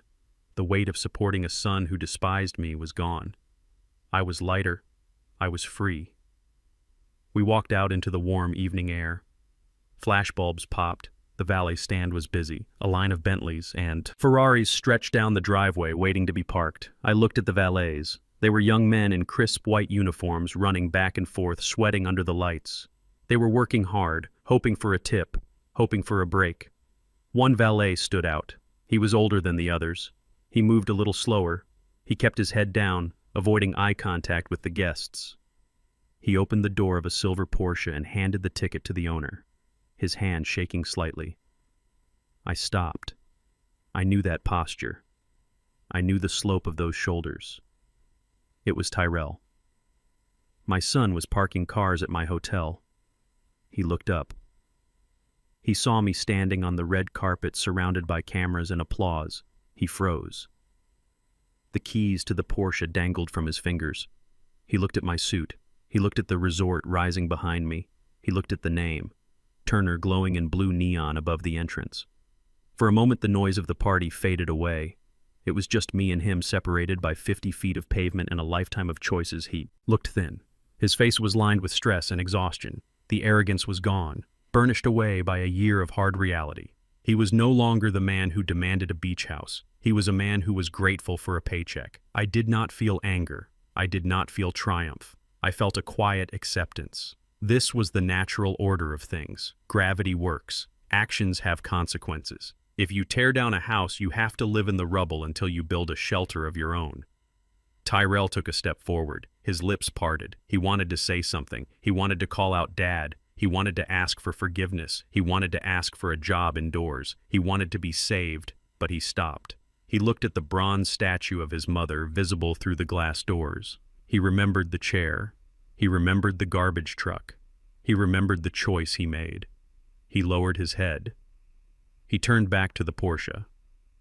He got in and drove it away toward the parking garage. He accepted his place. He accepted that he had to start at the bottom because he had tried to skip to the top without climbing the stairs. I watched him go. I hoped that one day he would work his way up. I hoped that one day he would have his own company, but he would do it on his own. He would do it without my safety net. "What about the others?" Roth asked quietly, standing beside me. "Have you heard?" I turned to Roth. I did not need to ask who he meant. "Stan and Karen Montgomery," I said. Roth nodded. "They lost the house in Chicago. The foreclosure auction was last month. It did not cover the full judgment. Of course, they are currently living in a basement apartment in Cicero. Stan is working under the table as a telemarketer. His wages are being garnished to pay the environmental fines. Karen is working at a diner washing dishes. They are hiding from 3 different loan sharks." I listened to the report. It was a grim accounting. The high society life they had faked was gone, replaced by the grind of poverty they had mocked. "Do you want to pursue the remaining debt?" Roth asked. "We can keep squeezing them. We can take every dime they make for the rest of their lives." I looked at the ocean. The waves were crashing against the shore, eternal and rhythmic. "No," I said. "Let them go. The debt is paid." "Paid?" Roth asked, surprised. "You are forgiving the balance. I am not forgiving the money." "Roth," I said, "I am forgiving myself. I am letting go of the need to teach them anything else. They are living in their lesson. Every day they wake up in that basement. Every day they wash a dish or make a cold call, they remember. They remember the beach house. They remember the contract. They remember the man they called a nobody. That is punishment enough." Roth smiled. "Understood, sir." I will close the file. I walked down the steps toward my own car. My driver opened the door. I paused. Looking back at the resort one last time, it was beautiful. It was strong. It was built on bedrock. I had spent my life building structures. I had thought that if I built a strong enough foundation for my family, they would stand tall. But I had learned that you cannot build a foundation for someone else. They have to pour their own concrete. I got into the car. The leather was soft. The interior was quiet. Where to? Mr. Turner, the driver asked. Home, I said. And for the first time in a long time, I knew exactly where that was. It was not a building. It was a state of mind. It was the peace of knowing who I was. It was the dignity of living without lies. I closed my eyes as the car pulled away. The image of Tyrell parking cars stayed with me. But it did not hurt anymore. It was just a fact. A brick in the wall of the past. I had been ruthless. Yes, I had destroyed them. Yes, but in destroying the lies, I had saved the truth. I touched the fountain pen in my pocket. The brass was warm. My name is Caleb Turner. I am 69 years old. I am a builder, and I finally finished my most important project. I built a life that no one can ever tear down again. The biggest mistake my son and the Montgomerys made wasn't just signing a contract they didn't read. It was judging a man by his cover. They looked at a black man in a flannel shirt and saw a servant, not a master builder. They confused humility with weakness and silence with submission. They learned the hard way that true power doesn't need to show off. It sits quietly in the background, waiting for the right moment to strike. Never sacrifice your dignity for people who only value you for what they can take. Because when the dust settles, the only thing that stands tall is the truth. If you believe that respect should never be compromised, hit that like button and subscribe to my channel for more stories of justice served cold. Tell me in the comments, have you ever had to teach a toxic family member a hard lesson about self-worth? I want to hear your story.